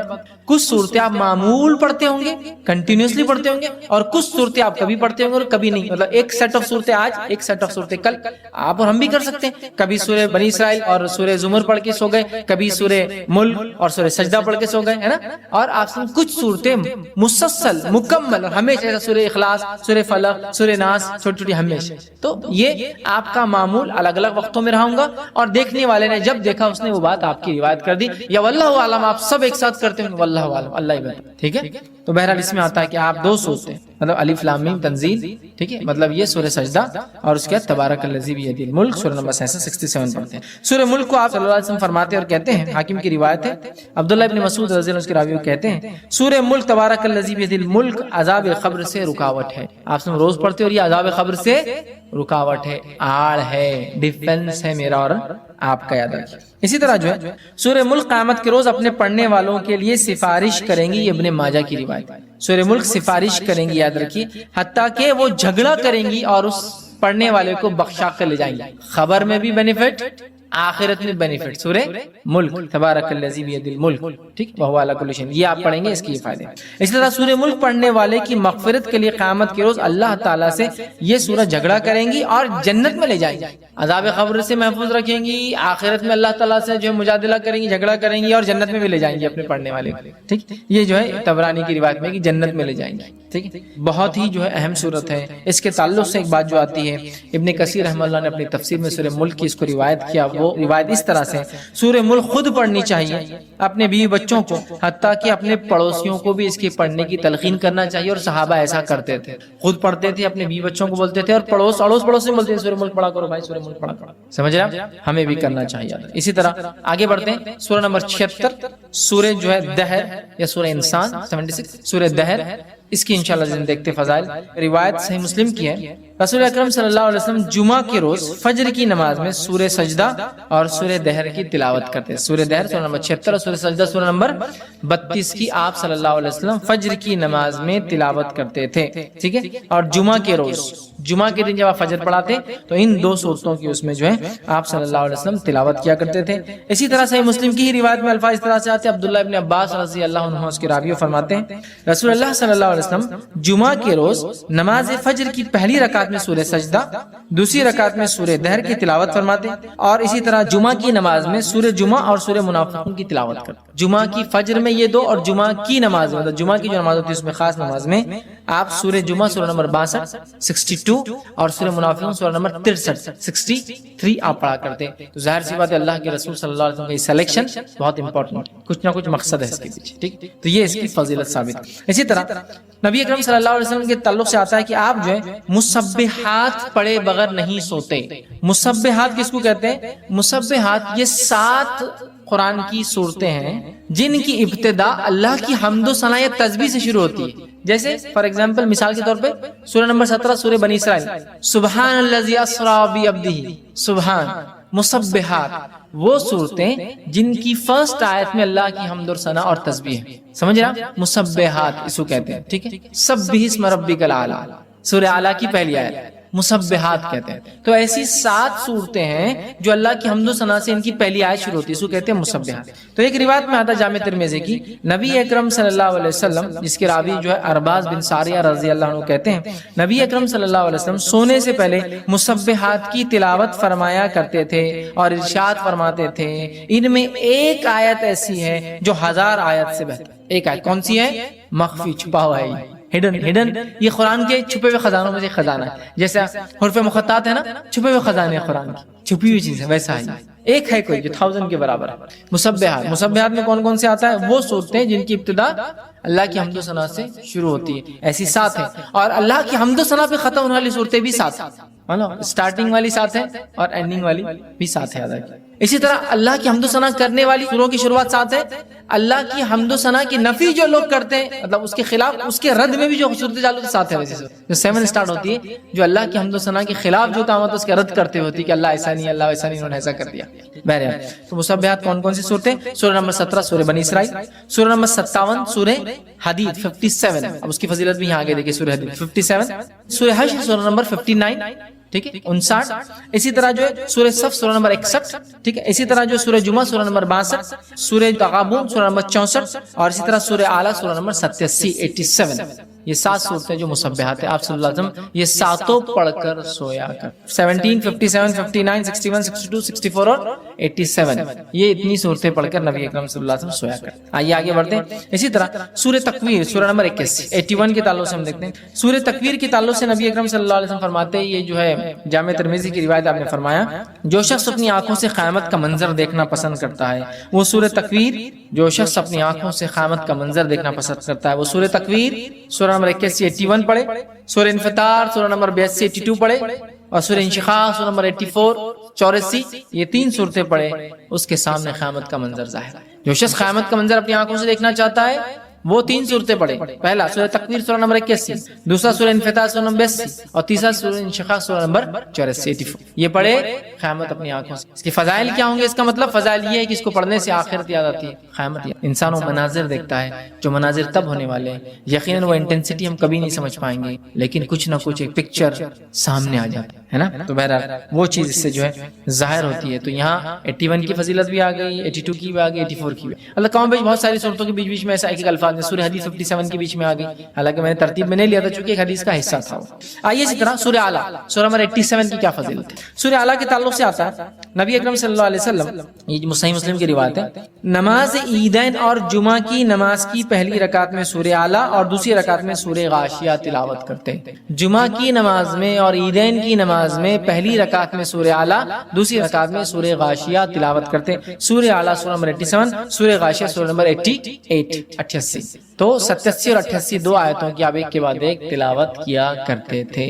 کتنی اہم بات ہے، کتنی اہم فضیلت ہے، اندازہ لگایا کہ آپ صلی اللہ علیہ وسلم اس کو تلاوت کیا کرتے تھے. جمعہ اور عیدین کی نماز پہلی رکعت میں سورہ اعلیٰ، دوسری رکعت میں سورہ غاشیہ. ہمیں بھی چاہیے اس کی تلاوت کرے. عموماً ہم دیکھتے ہیں بہت سارے لوگ کرتے بھی ہیں ان 2 صورتوں کی تلاوت جمعہ کی نماز میں اور عیدین کی نماز میں، تو اس سے بھی اس کی فضیلت پتہ چلتی ہے. اسی طرح جو ہے نماز وتر کی پہلی رکعت میں نبی اکرم صلی اللہ علیہ وسلم سورہ اعلیٰ پڑھتے ہیں. زیادہ تر پہلی رکعت میں سورہ اعلیٰ پڑھتے، دوسری رکعت میں سورہ کافرون پڑھتے، تیسری رکعت میں سورہ اخلاص. ٹھیک ہے، تو اس سے بھی اس کی فضیلت پتہ چلتی ہے سورہ اعلیٰ کی کہ آپ صلی اللہ علیہ وسلم اس کو نماز میں پڑھا کرتے تھے. یاد رکھیے. اور خاص طور سے یہ سورہ غاشیہ سورہ نمبر 88 اس کی فضیلت آ گئی کہ یہ بھی نبی اکرم صلی اللہ علیہ وسلم جمعہ اور عیدین کے نماز میں اس کو تلاوت کرتے تھے. ٹھیک. اسی طرح جو ہے سورہ نمبر 109 سورہ جو ہے الکافرون، اس کی فضائل بھی دیکھتے ہیں. ایک مرتبہ سورہ الکافرون پڑھنے کا ثواب 1/4 قرآن پڑھنے کے برابر ہے. جیسا سورہ اخلاص کو ایک مرتبہ پڑھنے کا ثواب 1/3 قرآن پڑھنے کے برابر ہے، سورہ کافرون کے پڑھنے کا ثواب 1/4 مطلب پاؤ قرآن پڑھنے کے برابر ہے. کیوں؟ اس لیے کہ سورہ کافرون میں کفر کا رد ہے، کفر کا رد ہے نا. مطلب ہم جن چیزوں کی عبادت اللہ کے علاوہ دنیا میں ہوتی ہے سب کا انکار کرتے ہیں اور کہتے ہیں قل یا اہل الکافرون لا اعبد ما تعبدون، میں اس چیز کی عبادت نہیں کرتا ہوں جس کی تم عبادت کرتے ہو. سمجھ؟ تو ہم کیا کر رہے ہیں؟ ڈینائل کر رہے ہیں، انکار کر رہے ہیں ان تمام چیزوں کی جن کی عبادت اللہ کے ساتھ یا اللہ کے علاوہ ہوتی ہے دنیا میں. تو سورۃ الکافرون کی فضیلت ہے. حدیث کے الفاظ عبداللہ ابن عباس رضی اللہ عنہ اور حدیث کے راوی جامع ترمذی کی روایت نے فرمایا، کہا کہ سورہ اخلاص 1/3 قرآن کے برابر 1/3 آف دا قرآن کے برابر ہے، اور سورہ کافرون 1/4 1/4 قرآن کے برابر ہے. یاد رکھیں. تو یہاں اس کی فضیلت آتی ہے. اسی طرح جو ایک فضیلت اس کی جو آتی ہے وہ یہ ہے کہ روایت کے اندر یہ الفاظ ہے کہ نبی اکرم صلی اللہ علیہ وسلم کی خدمت میں جو ہے فروہ بن نوفل رضی اللہ عنہ حاضر ہوئے اور کہا اللہ کے رسول صلی اللہ علیہ وسلم مجھے کوئی ایسی چیز بتائیے جو میں سوتے وقت پڑھوں، سوتے وقت جو چیز میں پڑھوں. تو نبی اکرم صلی اللہ علیہ وسلم نے فرمایا قل یا اہل الکافرون پڑھو یہ شرک سے بری کر دیتی ہے. کیا کرو تم قل یا ایھا الکافرون پڑھو سونے سے پہلے، یہ تم کو شرک سے بری کر، کیونکہ آپ جو چیزیں ہیں جن کی بات اللہ کے ساتھ یا اللہ کے علاوہ ہوتی ہے ان کا انکار کرتے ہیں. تو گویا ایک آدمی سورہ کافرون پڑھ کے جب سوتا ہے شرک سے برات کر کے، نفرت کا اظہار کر کے کہ میں بری ہوں جن چیزوں کی عبادت تم اللہ کے علاوہ، جن چیزوں کو تم ایسوسیٹ کرتے ہو اللہ کے ساتھ، میں ان سے بری ہو کر سو. تو ایک صحابی کو آپ نے فرمایا رات میں سوتے وقت کیا پڑھنا چاہتے ہو؟ سورۃ الکافرون پڑھ کر تم سو. اسی طرح طبرانی کی روایت میں آتا ہے کہ علی رضی اللہ عنہ فرماتے ہیں کہ دوران نماز نبی اکرم صلی اللہ علیہ وسلم کو ایک بچھو نے کاٹ لیا. آپ نماز پڑھ رہے تھے اور طبرانی کی روایت میں آپ کو ایک بچھو نے کاٹ لیا. جب آپ صلی اللہ علیہ وسلم نماز سے فارغ ہوئے تو بچھو کو آپ نے مارا اور کہا اللہ کی لعنت ہو بچھوؤں پر، یہ نبی اور غیر نبی کس کو بھی نہیں چھوڑتے.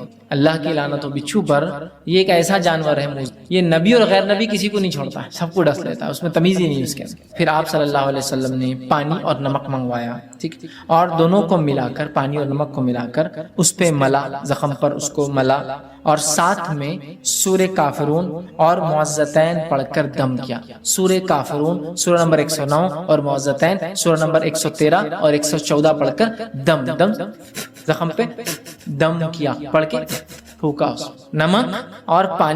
نمک اور پانی خصوصیت رکھتا ہے کہ زہر کے اثر کو کم کرے، زخم کو بھرے جو بچھو کاٹنے سے. اور پڑھنے سے یاد رکھیے جب سورہ کافرون اور سورہ فلق اور سورہ ناس پڑھ کے آپ نے دم کیا تو اثر کم ہو. ایک روایت میں آتا ہے کہ آپ نے سورہ اخلاص، سورہ فلق اور سورہ ناس پڑھی، ٹھیک ہے. تو اس میں ہم یہ کہہ سکتے ہیں چونکہ دونوں روایتیں صحیح ہیں تو ہو سکتا ہے ایک واقعے پہ آپ نے یہ پڑھا ہو یا ایک واقعے پہ آپ نے یہ پڑھا ہو، اللہ عالم جو بھی ہو، چونکہ ایک روایت میں اخلاص اور معوذتین اور ایک میں کافرون اور معوذتین کے الفاظ بہرحال آتے ہیں، ٹھیک. اسی طرح جو ہے جامع ترمذی کی روایت ہے بیت اللہ شریف کا طواف کرنے کے بعد 2 رکعت نماز سے پہلے نبی اکرم صلی اللہ علیہ وسلم پہلی رکعت میں سورہ کافرون اور دوسری میں سورہ اخلاص پڑھتے ہیں. طواف کر لیا آپ نے، پھر آپ مقام ابراہیم کے پاس جاتے ہیں جو 2 رکعت پڑھتے ہیں. تو نبی اکرم صلی اللہ علیہ وسلم کا طریقہ رہا سننا، ضروری نہیں کسی کو نہ یاد ہو تو کوئی مسئلہ نہیں. پہلی رکعت میں سورہ کافرون اور دوسری رکعت میں سورہ اخلاص آپ پڑھا کرتے تھے، ٹھیک ہے. تو اس سے بھی پتہ چلتا ہے اس کے میں نسائی کی روایت ہے 3 وتر کی نماز میں نبی اکرم صلی اللہ علیہ وسلم پہلی رکعت میں سورہ اعلیٰ 87 سورہ نمبر، دوسری رکعت سورہ کافرون 109 109 اور تیسری رکعت سورہ اخلاص 112 نمبر کا سورہ پڑھا کرتے تھے وتر میں. 3 رکعت وتر جب آپ نماز پڑھتے تھے. آئیے آگے بڑھتے ہیں. سورہ نمبر 112 سورہ اخلاص کی فضائل. سورہ نمبر 112 سورہ اخلاص ہے اور میں سمجھتا ہوں اسے کتنے فضائل ہے، اسی کوئی انتہا نہیں، اس لیے کہ اس سورت کا نام بتاتا ہے اخلاص. اخلاص کا معنی ہوتا ہے پیور، خالص، بغیر ملاوٹ کا. اخلاص نے کیا کیا؟ سورۃ الاخلاص نے رب اور رب کیا نہیں ہے اس کو فرق کر دیا، گاڈ کیا ہے اور کیا نہیں ہے اس کو ڈیفرینشیٹ کر دیا. اس لیے اخلاص صاف کر دیا، کلیئر کر دیا، پیور کر دیا، کسی بھی قسم کی ملاوٹ باقی نہ کی، رب کون ہے اور کیسا ہے. اخلاص، الاخلاص، سورۃ الاخلاص. خالص کا بولتے ہیں خالص سونا، خالص دودھ ہے نا، مطلب پیور گولڈ، پیور ملک، خالص، ساری گندگیوں سے، برائی سے، کمزوریوں سے پاک، عیب سے پاک. سورۃ الاخلاص. سورۃ الاخلاص، سورہ اخلاص پڑھنے والوں سے اللہ تعالیٰ جو ہے محبت فرماتا ہے. سورہ اخلاص جو لوگ پڑھتے ہیں اللہ تعالیٰ ان سے محبت فرماتا ہے. مسلم کی روایت ہے، ماں عائشہ رضی اللہ عنہا فرماتی اور کہتی ہے کہ اللہ کے رسول صلی اللہ علیہ وسلم نے ایک شخص کی قیادت میں لشکر بھیجا، مطلب ایک شخص کی قیادت میں، لیڈرشپ میں ایک بٹالین، ایک لشکر جو آپ نے بھیجا. وہ صاحب جب نماز پڑھاتے تو اپنی قرات میں سورہ اخلاص پر ختم کرتے، مطلب جب بھی نماز پڑھاتے جو ختم کرتے نماز تو اینڈنگ سورہ اخلاص، مطلب اگر ایک سورہ پڑھا تو دوسرا سورہ اخلاص آخر میں ہوتا ہی تھا، اینڈنگ سورہ اخلاص. آنے کے بعد لوگوں نے کہا اللہ کے رسول صلی اللہ علیہ وسلم یہ صاحب کیا کرتے تھے، ہر نماز کے اینڈ میں سورہ اخلاص ایڈ رہتا تھا، ان کا ایڈیشن. تو ختم کرتے. جب لشکر واپس آیا تو لوگوں نے رسول اللہ صلی اللہ علیہ وسلم ذکر کیا. آپ صلی اللہ علیہ وسلم نے ارشاد فرمایا اس سے دریافت کرو ایسا کیوں کرتا تھا. لوگوں نے اسے دریافت کیا، جا کر پوچھا تم ایسا کیوں کرتے تھے؟ تو اس نے جواب دیا یہ سورہ رحمان کی صفت بیان کرتا ہے، یہ سورہ رحمان کے، رب کے اوصاف، کیریکٹرسٹکس بیان کرتا ہے. قل هو اللہ واحد، کہہ دو وہ اللہ ایک ہے، اللہ الصمد، اللہ بے نیا، لم یلد ولم یولد، ٹھیک ہے، لم یلد ولم یولد، وہ کسی سے پیدا نہیں ہوا اور اس کے کوئی ماں باپ نہیں، مطلب نہ اس نے کسی کو پیدا کیا نہ وہ کسی سے پیدا ہوا، نہ وہ اس کے کوئی ماں باپ ہے، نہ اس کو بیوی ہے، نہ اس کے کوئی بچے ہیں. ولم یکن لہ کفوا احد، اور اس جیسا دوسرا کوئی نہیں. تو رب رحمان کی صفت یہ سورت بیان کرتی ہے. تو اس شخص نے کہا مجھے چونکہ اس میں رحمان کی صفتیں بیان ہوتی ہے اس لیے میں اس کو پڑھتا ہوں، لہٰذا میں اسے پڑھتا ہوں اور اس کو پسند بھی کرتا ہوں چونکہ اللہ کی صفتیں ہیں. یہ سن کر رسول اللہ صلی اللہ علیہ وسلم نے فرمایا اسے جا کر بتا دو کہ اللہ تعالیٰ بھی اس سے محبت کرتا ہے، کیونکہ وہ رحمان کی صفتوں کی وجہ سے سورہ اخلاص پڑھتا ہے، اللہ تعالیٰ بھی اس سے جو ہے محبت کرتا ہے، ٹھیک ہے۔ اسی طرح جو ہے ایک مرتبہ سورہ اخلاص پڑھنے کا ثواب 1/3 قرآن کے پڑھنے کے برابر، 1/3 قرآن پڑھنے کے برابر ہے، صحیح مسلم کی روایت۔ 1/3 یاد رکھیے، کتنی اہم بات ہے، اس لیے کہ اس میں توحید ہے، توحید بڑی اہم بات ہے۔ ہم مسلمانوں کو ضرورت ہے اس توحید کو سمجھے، جس توحید کے کلمے کو جس کو ہم کہیں گے، جس توحید کے سورت کو پڑھنے کا ثواب 1/3 قرآن کے برابر ہے، اس توحید کو سمجھے۔ ہم توحید کو کبھی نہیں سمجھتے، اللہ ہم پر رحم کرے، اور شرک میں ہماری زندگیاں گزری چلی، ٹھیک ہے، یہ بڑی خطرناک بات ہے، ہمیں توبہ کرنا چاہیے۔ تو سورہ اخلاص کی ضرور ہم تفسیر پڑھے، یاد رکھیں، ٹھیک۔ اسی طرح سورہ اخلاص سے محبت اور اس کی کثرت سے تلاوت جنت میں جانے کا باعث ہے، اس سے محبت اور کثرت سے اس کی تلاوت جنت میں جانے کا باعث ہے۔ ابو ہریرہ رضی اللہ عنہ فرماتے ہیں رسول اکرم صلی اللہ علیہ وسلم کے ساتھ میں تھا، آپ صلی اللہ علیہ وسلم نے ایک آدمی کو قل واللہ احد پڑھتے ہوئے سنا، تو آپ صلی اللہ علیہ وسلم نے فرمایا اس کے لیے واجب ہو گئی۔ میں نے عرض کیا کیا واجب ہو گئی؟ تو آپ صلی اللہ علیہ وسلم نے ارشاد فرمایا جنت۔ سورہ اخلاص پڑھا، آپ نے فرمایا اس کے لیے واجب ہو گئی۔ میں نے پوچھا کیا واجب ہوگی اس کے لیے؟ تو کہا جنت۔ تو ابو کیا لگ رہا؟ صرف قل واللہ احد اللہ الصمد لم یلد ولم یولد ولم یکن له کفوا احد، جنت میرے واجب ہو گئی۔ یہ کلمے کے مطابق میری پوری زندگی گزرے مجھ پر جنت، یہ کلمے کے مطابق میری پوری زندگی گزرے اور میری موت اخلاص توحید پر ہی آئے، یہ میرے لیے واجب ہے، اب جنت ملے۔ تو آپ سمجھ رہے ہیں کتنی اہم بات ہے، سورہ اخلاص معمولی نہیں یاد رکھیں۔ اسی طرح جو 10 مرتبہ سورہ اخلاص پڑھنے والے کے لیے جنت میں ایک گھر تعمیر کر دیا جاتا ہے۔ اب آپ دیکھیے غور سے، یہ پہلی صورت ہے جس میں کوانٹٹی آئی، کتنی بار پڑھنا ہے، باقی کسی میں بھی کوانٹٹی نہیں تھی اب تک۔ تو آپ جس کو بولیں گے آپ تعداد مت طے کیجیے اب صورتوں کتنا پڑھنا ہے، بس پڑھتے جائیے، یہاں کوانٹٹی ہے۔ اگر اس نیت سے 10 بار پڑھی جائے کہ اس سے جو ہے جنت میں گھر چاہیے، تو پھر اسی کوانٹٹی فکس ہے، پھر 10 بار ایک ساتھ پڑھ۔ آئیے حدیث کے الفاظ، مسند احمد کی روایت ہے، معاذ بن انس رضی اللہ عنہ فرماتے اور کہتے ہیں رسول اللہ صلی اللہ علیہ وسلم فرمایا جس نے قل واللہ احد آخر تک 10 بار پڑھی، اس کے لیے اللہ تعالیٰ جنت میں گھر تعمیر کرتے ہیں۔ جس نے سورہ اخلاص کو 10 بار پڑھا، اللہ تعالیٰ اس کے لیے جنت میں ایک گھر تعمیر کرتے ہیں۔ سمجھ رہا بات کو؟ گھر تعمیر کرتے اللہ تعالیٰ کس شخص کے لیے؟ جو سورہ اخلاص کو 10 بار پڑھتا ہے، یاد رکھیے۔ تو آپ دیکھیے کتنی بڑی فضیلت ہے کہ 10 ٹائمز کا ریسیٹیشن جنت میں ایک گھر، مذاق نہیں ہے، مذاق نہیں ہے، ٹھیک ہے۔ اسی طرح شیطان کے وسوسوں سے بچنے کے لیے سورہ اخلاص پڑھ کر بائیں جانب، ٹھیک، بائیں مطلب لیفٹ ہینڈ جو ہے 3 مرتبہ تھوکنا چاہیے۔ یہ وسوسے جو کنٹینیو آتے ہیں نا، اس کا بھی علاج ہے، ٹھیک۔ حدیث کے الفاظ سنیے، جو ہے ابو داؤد کی روایت ہے، جو ہے ابو سلمہ بن عبد الرحمن رضی اللہ عنہ کہتے ہیں کہ رسول اللہ صلی اللہ علیہ وسلم نے فرماتے ہوئے سنا ہے کہ ایک وقت آئے گا لوگ ایک دوسرے سے بہت زیادہ سوال کریں گے، بہت زیادہ سوال کریں گے، حتیٰ کہ ایک کہنے والا کہے گا اچھا مخلوق کو اللہ نے پیدا فرمایا۔ ایک آدمی آگے کیا سوال کریں گا؟ اچھا مخلوق کو اللہ نے پیدا کیا، تو پھر اللہ کو کس نے پیدا کیا؟ وہ شک ڈال لیں گے، مخلوق کو اللہ نے پیدا کیا تو اللہ کو کس نے پیدا کیا؟ جب لوگ ایسی باتیں کریں گے تو کہنا، جب لوگ ایسی باتیں کریں گے تمہارے سامنے تو تم کیا کہنا؟ اللہ احد اللہ الصمد لم یلد ولم یولد ولم یکن له کفوا۔ خطرناک وسوسہ ہے نا، اللہ کو کس نے پیدا کیا؟ ٹھیک ہے، یہ پڑھ لینا، اللہ ایک ہے، اللہ بے نیاز ہے، اس نے کسی کو نہیں پیدا کیا، اس سے کوئی پیدا نہیں ہوا، اور اس کا ہمسر اس کے برابر کوئی نہیں ہے۔ پھر 3 مرتبہ بائیں طرف لیفٹ ہینڈ کی طرف تھوک کر شیطان سے اللہ تعالیٰ کی پناہ طلب کرنا۔ ادھر تھوکنا ہے لیفٹ ہینڈ، اعوذ باللہ من الشیطان الرجیم، یہ پڑھ کر 3 بار تھوک کر شیطان سے اللہ تعالیٰ میں پناہ لینا، اعوذ باللہ من الشیطان الرجیم پڑھنا۔ نماز میں وسوسے آئے تو اس کا طریقہ الگ ہے، نماز میں وسوسے اعوذ باللہ من الشیطان الرجیم ادھر تھوکنا ہے لیفٹ ہینڈ، اور اللہ تعالیٰ کی ذات میں وسوسہ ڈال رہا ہے غیر نماز میں اللہ احد اللہ الصمد لم یلد ولم یولد ولم یکن له کفوا احد، ادھر تھوکنا ہے لیفٹ ہینڈ، تو یہ نکل جاتا ہے۔ اب ایک چیز چونکہ میں نے بول دیا ہوں تو اب اس کو کچھ نہ کچھ لاجیکل آپ کو کچھ آنسر دیتا ہوں بات سمجھنے کی۔ اللہ کو کس نے پیدا کیا؟ لوگ سوال کرتے ہیں، بہت سارے ایتھیسٹ وغیرہ ایسے لوگ ہم سے بھی کر سکتے دعوتی فیلڈ، ٹھیک، یا وہ لوگ جو اللہ کو نہیں مانتے ہیں، گاڈ کو نہیں مانتے ہیں، کریٹر کو نہیں مانتے ہیں۔ میں ایک ایگزامپل دے کے بات سمجھاتا ہوں۔ اگر کوئی بول رہا ہے کہ بی کو کس نے پیدا کیا، تو ہم کہہ رہے سی، تو سی کو کس نے پیدا کیا؟ ہم کہہ رہے ڈی، تو ڈی کو کس نے پیدا کیا؟ ہم کہہ رہے ای۔ کوئی نہ کوئی تو فرسٹ ہوگا جس کو کسی نے نہیں پیدا کیا ہوگا، بٹ نیچرل ہے۔ آپ کتنا بھی لمبا جائیے، جانے کے بعد ایک سرٹن پوائنٹ پہ آ کے آپ کو بات تو ماننا پڑیں گی، کوئی ایک تھا جو بغیر بنائے بنا ہے۔ دیکھیں اللہ کو کس نے پیدا کیا، اس کو کسی نے پیدا کیا، تو اس کو کس نے پیدا کیا، پھر اس کو تو بات تو وہی چاہ کے پھر جو فرسٹ ہے پھر وہی ہوگا، اس کو کس نے پیدا کیا۔ کوشچن تو اینڈ لیس ہے۔ ہم کہہ رہے ہیں جو نہیں پیدا ہوا اللہ ہے، اور جس سے سب کچھ پیدا ہوا وہ اس کی مخلوق ہے، ختم۔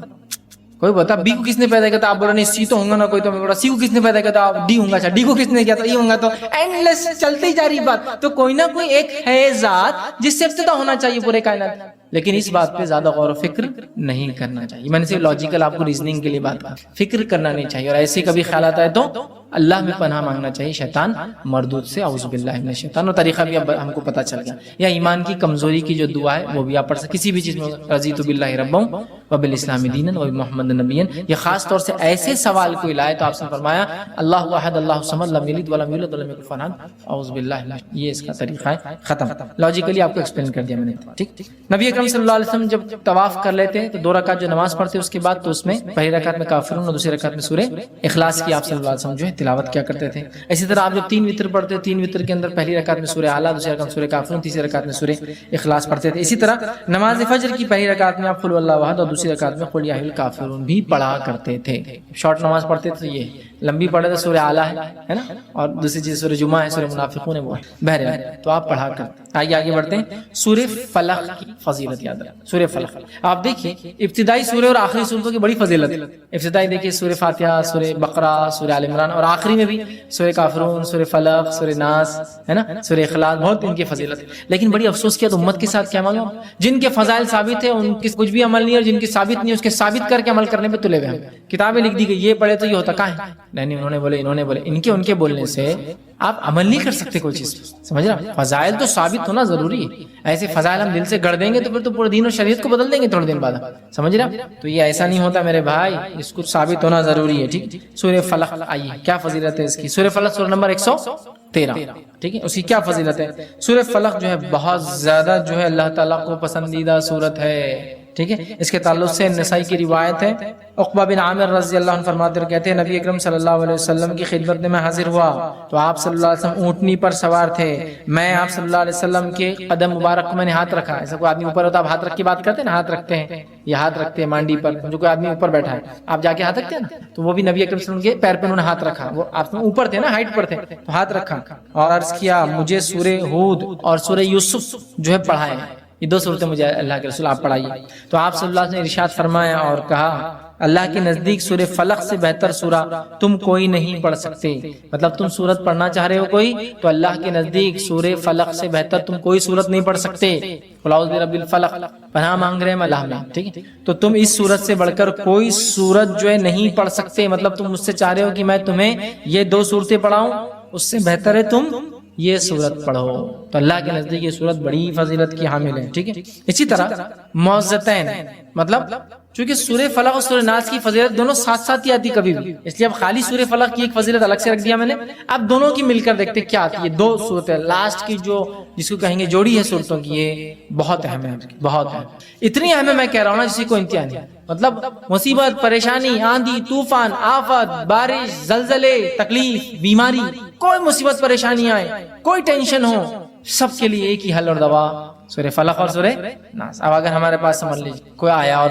کہا بہت پریشان ہوں مولوی صاحب کیا کروں، سورہ فلق اور سورہ ناس، اچھا چلو دیکھ لیتے پڑھ کے، نہیں جمتا ہوں کیسے، نہیں دیکھو اب بہت آپ پریشان ہیں نا تو آپ کیا کرو، سب سے پہلے تو رات میں 12 بجے تک جاگو، یہ نسخہ بہت امپورٹنٹ دکھ رہا، رات میں 12 بجے تک جاگو، پھر رات میں 12 بجے اٹھ کے سورتوں کی 12 نمبر کی آیتیں پڑھنا شروع کر دو، بہت اہم فضیلت، لیکن جن میں 12 آیتیں نہیں، جنہیں 12 نہیں چھوڑ دو، جس میں 12 وہ پڑھتے جاؤ، پھر اس کے بعد ان کو 11 بار پڑھو، 12 نمبر کی آیت، بہت اہم دکھ رہا نہیں، اس کے بعد یہ کرو وہ کرو فلاں کرو فلاں، جاتے جاتے یتیم والے کے ڈبے میں پیسہ ڈالتے، جاتے جاتے جو میں تو کچھ نہیں لیتا وہ اس کے لیے 11,000 ڈال دو، اس سے کام بن جائے گا، چل جاؤ، یہ بات لگا پڑ گئی 12 نمبر کی آیت، بہت سکون ہو اور کام ہوتے ہوئے لگ رہا، 1 مہینہ ہو گیا کام ہوا نہیں ہوا، لیکن لگ رہا ہوتے ہوئے نہیں ہوگا کبھی زندگی۔ سورہ فلق سورہ ناس پڑھ لیجیے، آپ کو پریشانی، مصیبت، پریشانی، تکلیف، دکھ، بیماری، آپریشن، اچھا اتنا ہی کیا، مطلب جو ہے وہ ماننا نہیں ہے، جو نہیں ہے اس کو منوا کے عمل کر کے تکلیف اٹھا کے مشقت کر کے، تو وہ بات ہم کو سمجھ میں بہت جلدی ہے۔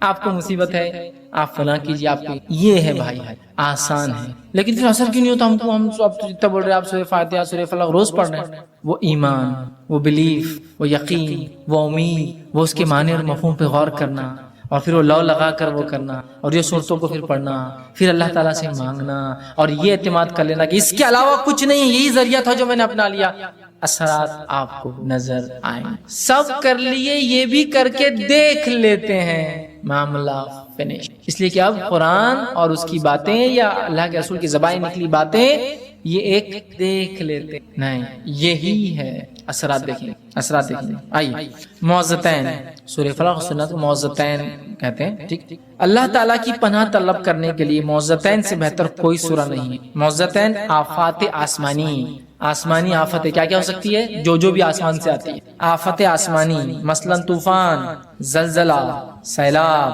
قحط سالی، آندھی، سالہ باری، برف، اولے پڑتے ہیں وغیرہ بھی اللہ کی پناہ مہیا کراتی ہے۔ حدیث کا الفاظ سنیے، عقبہ بن عامر رضی اللہ عنہ فرماتے اور کہتے ہیں، یہ ابو داؤد کی روایت، آپ نے فرمایا کہ میں جو ہے جحفہ ایک جگہ کا نام ہے اور ابوا دوسری جگہ کا نام ہے، جحفہ اور ابوا کے درمیان ہم رسول اللہ صلی اللہ علیہ وسلم کے ساتھ جا رہے تھے، اچانک ہمیں آندھی اور شدید تاریکی نے آ لے گا۔ آندھی، آپ نے کبھی سینڈ اسٹارم دیکھا ہے؟ ایسا اندھیرا ہوتا ہے کہ رات کا اندھیرا بھی پھیکا پڑتا ہے اس کے ساتھ، تو وہ آندھی آئی اور اندھیرا تاریکی، تو فرماتے آندھی اور شدید تاریکی نے آ لیا، رسول اکرم صلی اللہ علیہ وسلم نے معوذتین کے ساتھ اللہ کی پناہ مانگنا شروع کر دیا۔ آندھی ہے، معوذتین، قل اعوذ برب الفلق، قل اعوذ برب الناس آپ نے پڑھنا شروع کر دیا اور فرمایا اے عقبہ ان دو صورتوں کے ذریعے اللہ کی پناہ مانگو، کسی پناہ مانگنے والے کے لیے ان سے بہتر کوئی صورت نہیں ہے، کسی پناہ مانگنے والوں کے لیے اس سے بہتر کچھ نہیں ہے۔ آندھی، طوفان، مصیبت، بیماری، پریشانی، کچھ بھی، دکھ، درد، ٹینشن، ڈپریشن، قل اعوذ برب الملک الہ، مطلب سورہ فلق اور سورہ ناس کی آپ تلاوت کیجیے، قل اعوذ برب الفلق من شر ما خلق، ان دونوں صورتوں میں تمام چیزوں سے آپ سبحان اللہ، تمام چیز، ٹھیک۔ اسی طرح جو ایک روایت میں آتا ہے رسول اکرم صلی اللہ علیہ وسلم سونے سے پہلے اور جاگنے کے بعد معوذتین کو پڑھا کر، سونے سے پہلے جاگنے کے بعد، سمجھے؟ لیکن یہ ہم کو جان کے آتے ہیں، سونے سے یاد نہیں رہتا، سونے کے بعد یاد نہیں، ہاں دوا کھاؤ والا ڈاکٹر تو سونے سے پہلے جاگنے کے بعد اٹھتے ہی سوتے تھے لے کے گولی لے کے سورے اٹھتے ہی کہ ڈاکٹر نے بولا اسے فائدہ ہے، ٹھیک ہے لینا چاہیے، اگر جسم کو کوئی دوا سے فائدہ ہے تو لیجیے۔ سوال یہ ہے روحانی غذا کب گین کریں گے؟ سونے سے پہلے پڑھتے اور اٹھتے ہی آپ پڑھتے۔ الفاظ سنیے ذرا، نسائی کی روایت ہے، عقبہ بن عامر اور معوذتین کی روایتیں جتنی ہیں تقریباً میں راوی عقبہ بن عامر رضی اللہ عنہ ہیں، مختلف دور میں انہوں نے روایت کیا، مختلف، کبھی وہاں وہ ابوا وہاں مقام پہ کر رہے ہیں بیچ میں، تو کبھی مسجد میں کر رہے ہیں، کبھی مسجد کے باہر، کبھی آپ گھر میں، انہوں نے کیا، لیکن اکثر روایتیں نہیں سی۔ عقبہ بن عامر رضی اللہ عنہ کہتے اور فرماتے رسول اللہ صلی اللہ علیہ وسلم فرمایا، کیا میں تجھے دو ایسی صورتیں نہ سکھاؤں جو سب صورتوں سے بہتر ہیں جنہیں لوگ پڑھتے ہیں؟ پھر آپ صلی اللہ علیہ وسلم نے مجھے قل اعوذ برب الفلق، قل اعوذ برب الناس پڑھائی، اتنے میں نماز کھڑی ہو گئی، آپ صلی اللہ علیہ وسلم آگے بڑھے، نماز پڑھائی جن میں آپ صلی اللہ علیہ وسلم یہی دو صورتیں قل اعوذ برب الفلق، قل اعوذ برب الناس پڑھی، پھر آپ صلی اللہ علیہ وسلم میرے پاس سے گزرے تو فرمایا اے عقبہ ان صورتوں کی اہمیت سمجھ پائے ہو یا نہیں؟ پھر آپ صلی اللہ علیہ وسلم فرمایا جب بھی سونے لگو تو یہ دونوں صورتیں پڑھو اور جب جاگو تب بھی یہ دونوں صورتیں پڑھ لیا کرو۔ اہمیت سمجھائی، کہا کہ اس سے بہتر صورت جو لوگ پڑھتے ہیں اس سے بہتر کچھ بھی نہیں ہے، نماز بھی پڑھائی تو یہی دو صورتیں پڑھائی۔ پھر کہا عقبہ سمجھے ہو کہ نہیں اس کی اہمیت کیا ہے ان دو صورتوں کی؟ جب بھی سویا کرو تو یہی پڑھ کے سویا کرو اور جب بھی جاگا کرو تو یہی پڑھ کے جاگا۔ کتنی فضیلت، سبحان اللہ۔ آئیے تیسری، رسول اللہ صلی اللہ علیہ وسلم نے ہر نماز کے بعد معوذتین پڑھنے کا حکم دیا ہے نا۔ نسائی کی روایت، نبی اکرم صلی اللہ علیہ وسلم جب نماز پڑھتے کئی چیزیں پڑھتے، ان میں سورہ فلق اور سورہ ناس بھی شامل ہیں۔ اس کی جو فضائل پتہ چلتے اس میں سے ایک فضیلت یہ ہے، انسانوں کی نظر بد، جنوں کی نظر مطلب جنوں کی نظر بد، شیاطین کا اثر مثلا جادو یا جنوں کا سایہ، آصف جس کو کہتے ہیں، وسوسے، حسد، شیطانی خیالات وغیرہ سب سے بچنے کا حل معوذتین ہے۔ شیطانی خیالات، وسوسے، برے خیالات، جادو، جن، اثرات، یہ وہ، نظر بد، کچھ بھی ہے، سب کا علاج یہ۔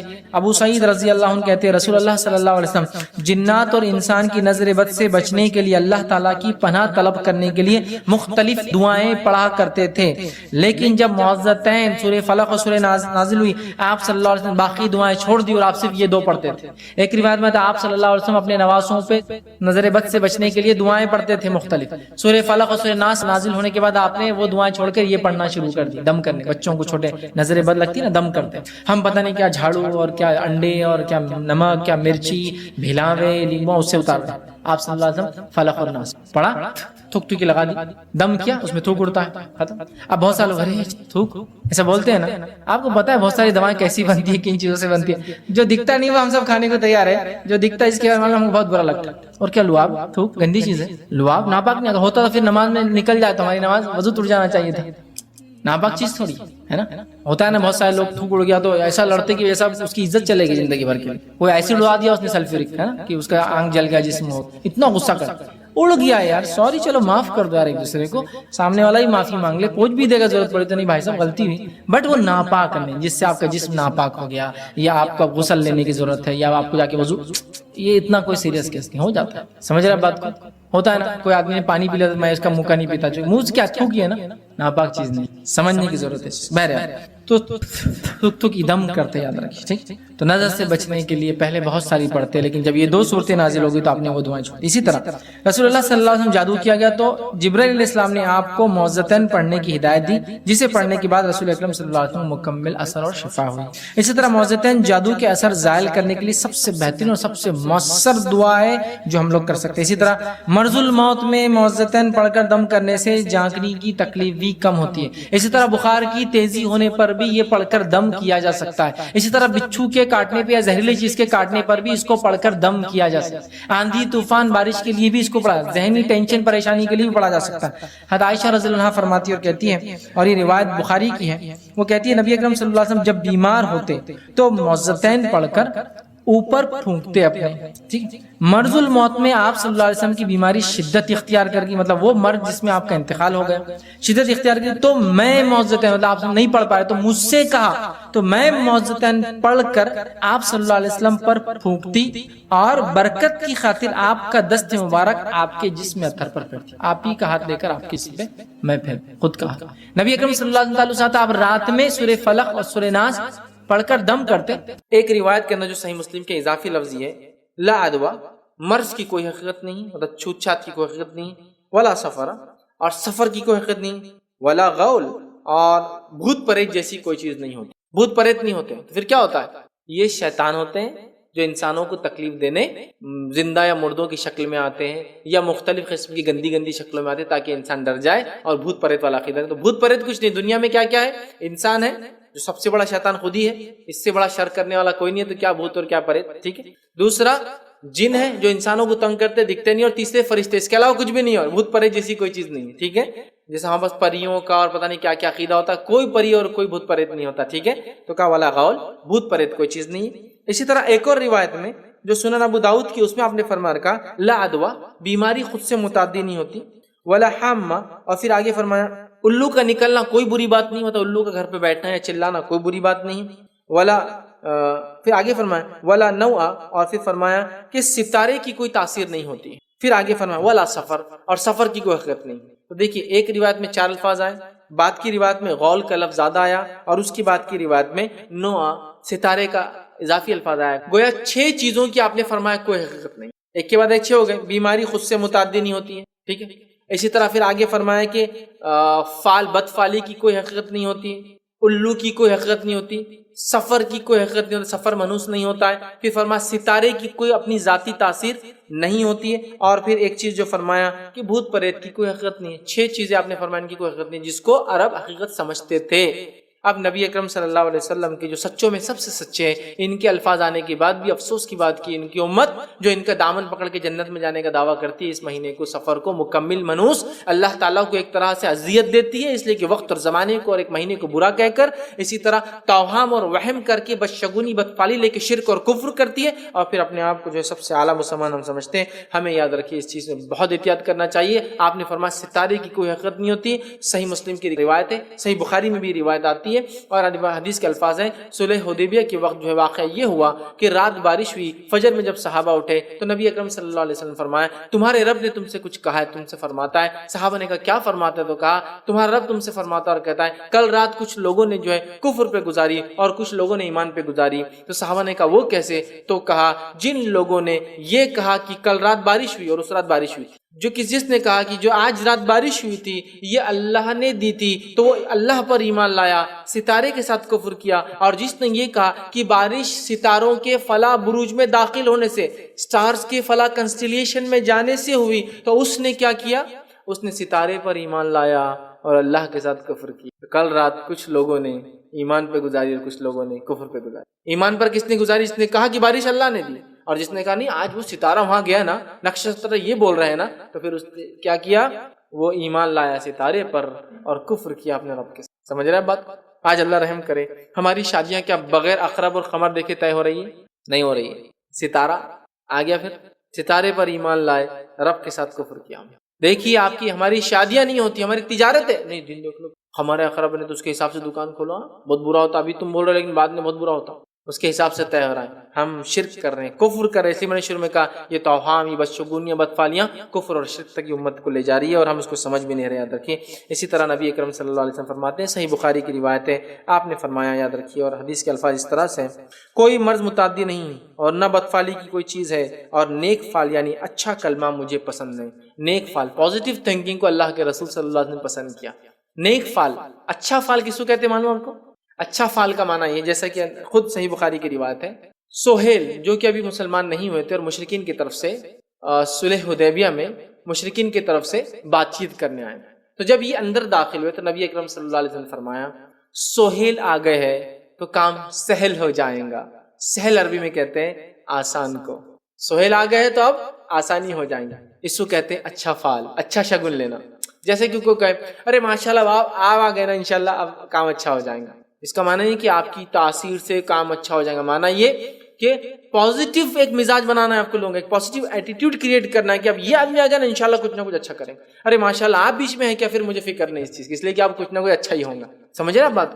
تو آپ نے فرمایا اچھے کلمہ، اچھا فال، مجھے تو پسند ہے وہ چیز۔ سمجھ رہے بات کو؟ تو یہ تو ٹھیک ہے، لیکن آج جو ہم بدفالیاں کر رہے ہیں، یاد رکھیے بہت بری بات ہے۔ ہم کچھ مہینوں میں شادیاں نہیں کرتے ہیں، عقیقے نہیں کرتے ہیں، دعوت نہیں کرتے، تقریب نہیں کرتے، کھانے پینے نہیں کرتے، نہ لباس نہیں لیتے، نہ تجارت اور دکانیں نہیں کھولتے۔ کیوں؟ تو یہ جو منحوس ہے، اور خاص طور سے سفر کے تعلق سے یاد رکھیے، سفر کرتا ہے اس مہینے کو منحوس سمجھنا یہ کفر اور شرک تک ہمیں لے جائیں گا۔ ہمیں چاہیے کہ اس معاملے میں بہت احتیاط کریں۔ کوئی مہینہ منحوس نہیں ہوتا، کوئی گھڑی نہیں، یہ انسان کے اعمال ہوتے ہیں جس کے اعتبار سے یاد رکھیے وہ مہینہ، وہ گھڑی، وہ پل، وہ وقت اس کے لیے برا ہوتا ہے، لیکن وہ من جملہ ساری امت کے لیے، ساری دنیا کے لیے، ساری انسانیت کے لیے نہیں ہوتا ہے، یہ اس کے اعمال کا نتیجہ ہوتا ہے جو اس کے ساتھ یہ چیز ہوتی ہے، یاد رکھیے۔ اب ہم دیکھتے ہیں سفر کے مہینے کے تعلق سے بہت ساری بدفالیاں، بدشگونیاں لی جاتی ہے، ٹھیک ہے؟ تو اس کی حقیقت کیا ہے وہ بھی ہم دیکھ لیتے ہیں۔ اس کی حقیقت یہ ہے کہ لوگوں نے موضوع روایتوں کو گھڑ لیا۔ ایک روایت جو موضوع جو بیان کی جاتی ہے اس کے الفاظ اس طرح سے، جو شخص مجھے سفر کے گزرنے کی خوشخبری دے میں اس کو جنت کی بشارت دیتا ہوں۔ ایک موضوع روایت کس نے گھڑ دی کہ جو سفر کے گزرنے کی مجھے خوشخبری دے میں اس کو جنت کی بشارت دیتا ہوں، مطلب سفر جو منحوس مہینہ تھا چونکہ گزر گیا، جو آ کر مجھے یہ خوشخبری سنائے گا کہ سفر ہو گیا تو میں اس کو جنت کی بشارت دوں۔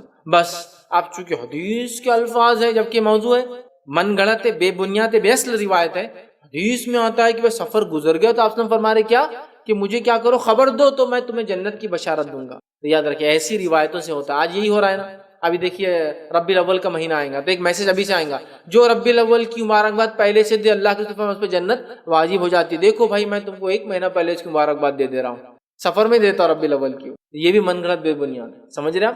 یہ سب بے اصل چیزیں۔ جو رمضان کی آمد سے پہلے اس کی مبارکباد دے دے، بشارت دے دے، میں اس کو جنت کی بشارت دیتا ہوں، یہ بھی بے بنیاد بے اصل موضوع روایت ہے، سمجھ رہا؟ تو لہٰذا سفر کے تعلق سے ایسی موضوع روایتیں گڑھی گئی جس کی وجہ سے یہ من گھڑت باتیں پھیلتی گئی، جس کی وجہ سے بدعقیدگی ہم میں پھیلتی گئی، جس کی وجہ سے آج جو کچھ ہم کر رہے ہیں سفر کے مہینے میں، یاد رکھیے میرے بھائیوں اور بہنوں یہ کفر اور شرک لے جاتا ہے۔ لوگ اس مہینے میں دو قسم کے افعال کرتے ہیں، ایک وہ کہ اچھے کام سے رک جانا، اور دوسرا وہ کہ برائی کو ٹالنے کے لیے، خیر لانے کے لیے بہت سارے کام کرتے ہیں۔ ایک عجیب عقیدہ یہ بھی کہ کچھ لوگ سفر کے آخری بدھ کو منحوس مانتے ہیں، اس لیے کہ وہ کہتے ہیں نبی اکرم صلی اللہ علیہ وسلم اس روز بیمار ہوئے تھے تو وہ اس روز کو منحوس مانتے ہیں۔ اور ایک طبقہ مسلمانوں کا یہ ہے، وہ کہتا ہے سفر کا آخری بدھ منحوس ہوتا ہے لہٰذا نحوست کو ہٹانے خوشیاں منائی جائے، تو وہ کیا کرتے ہیں معلوم آپ کو؟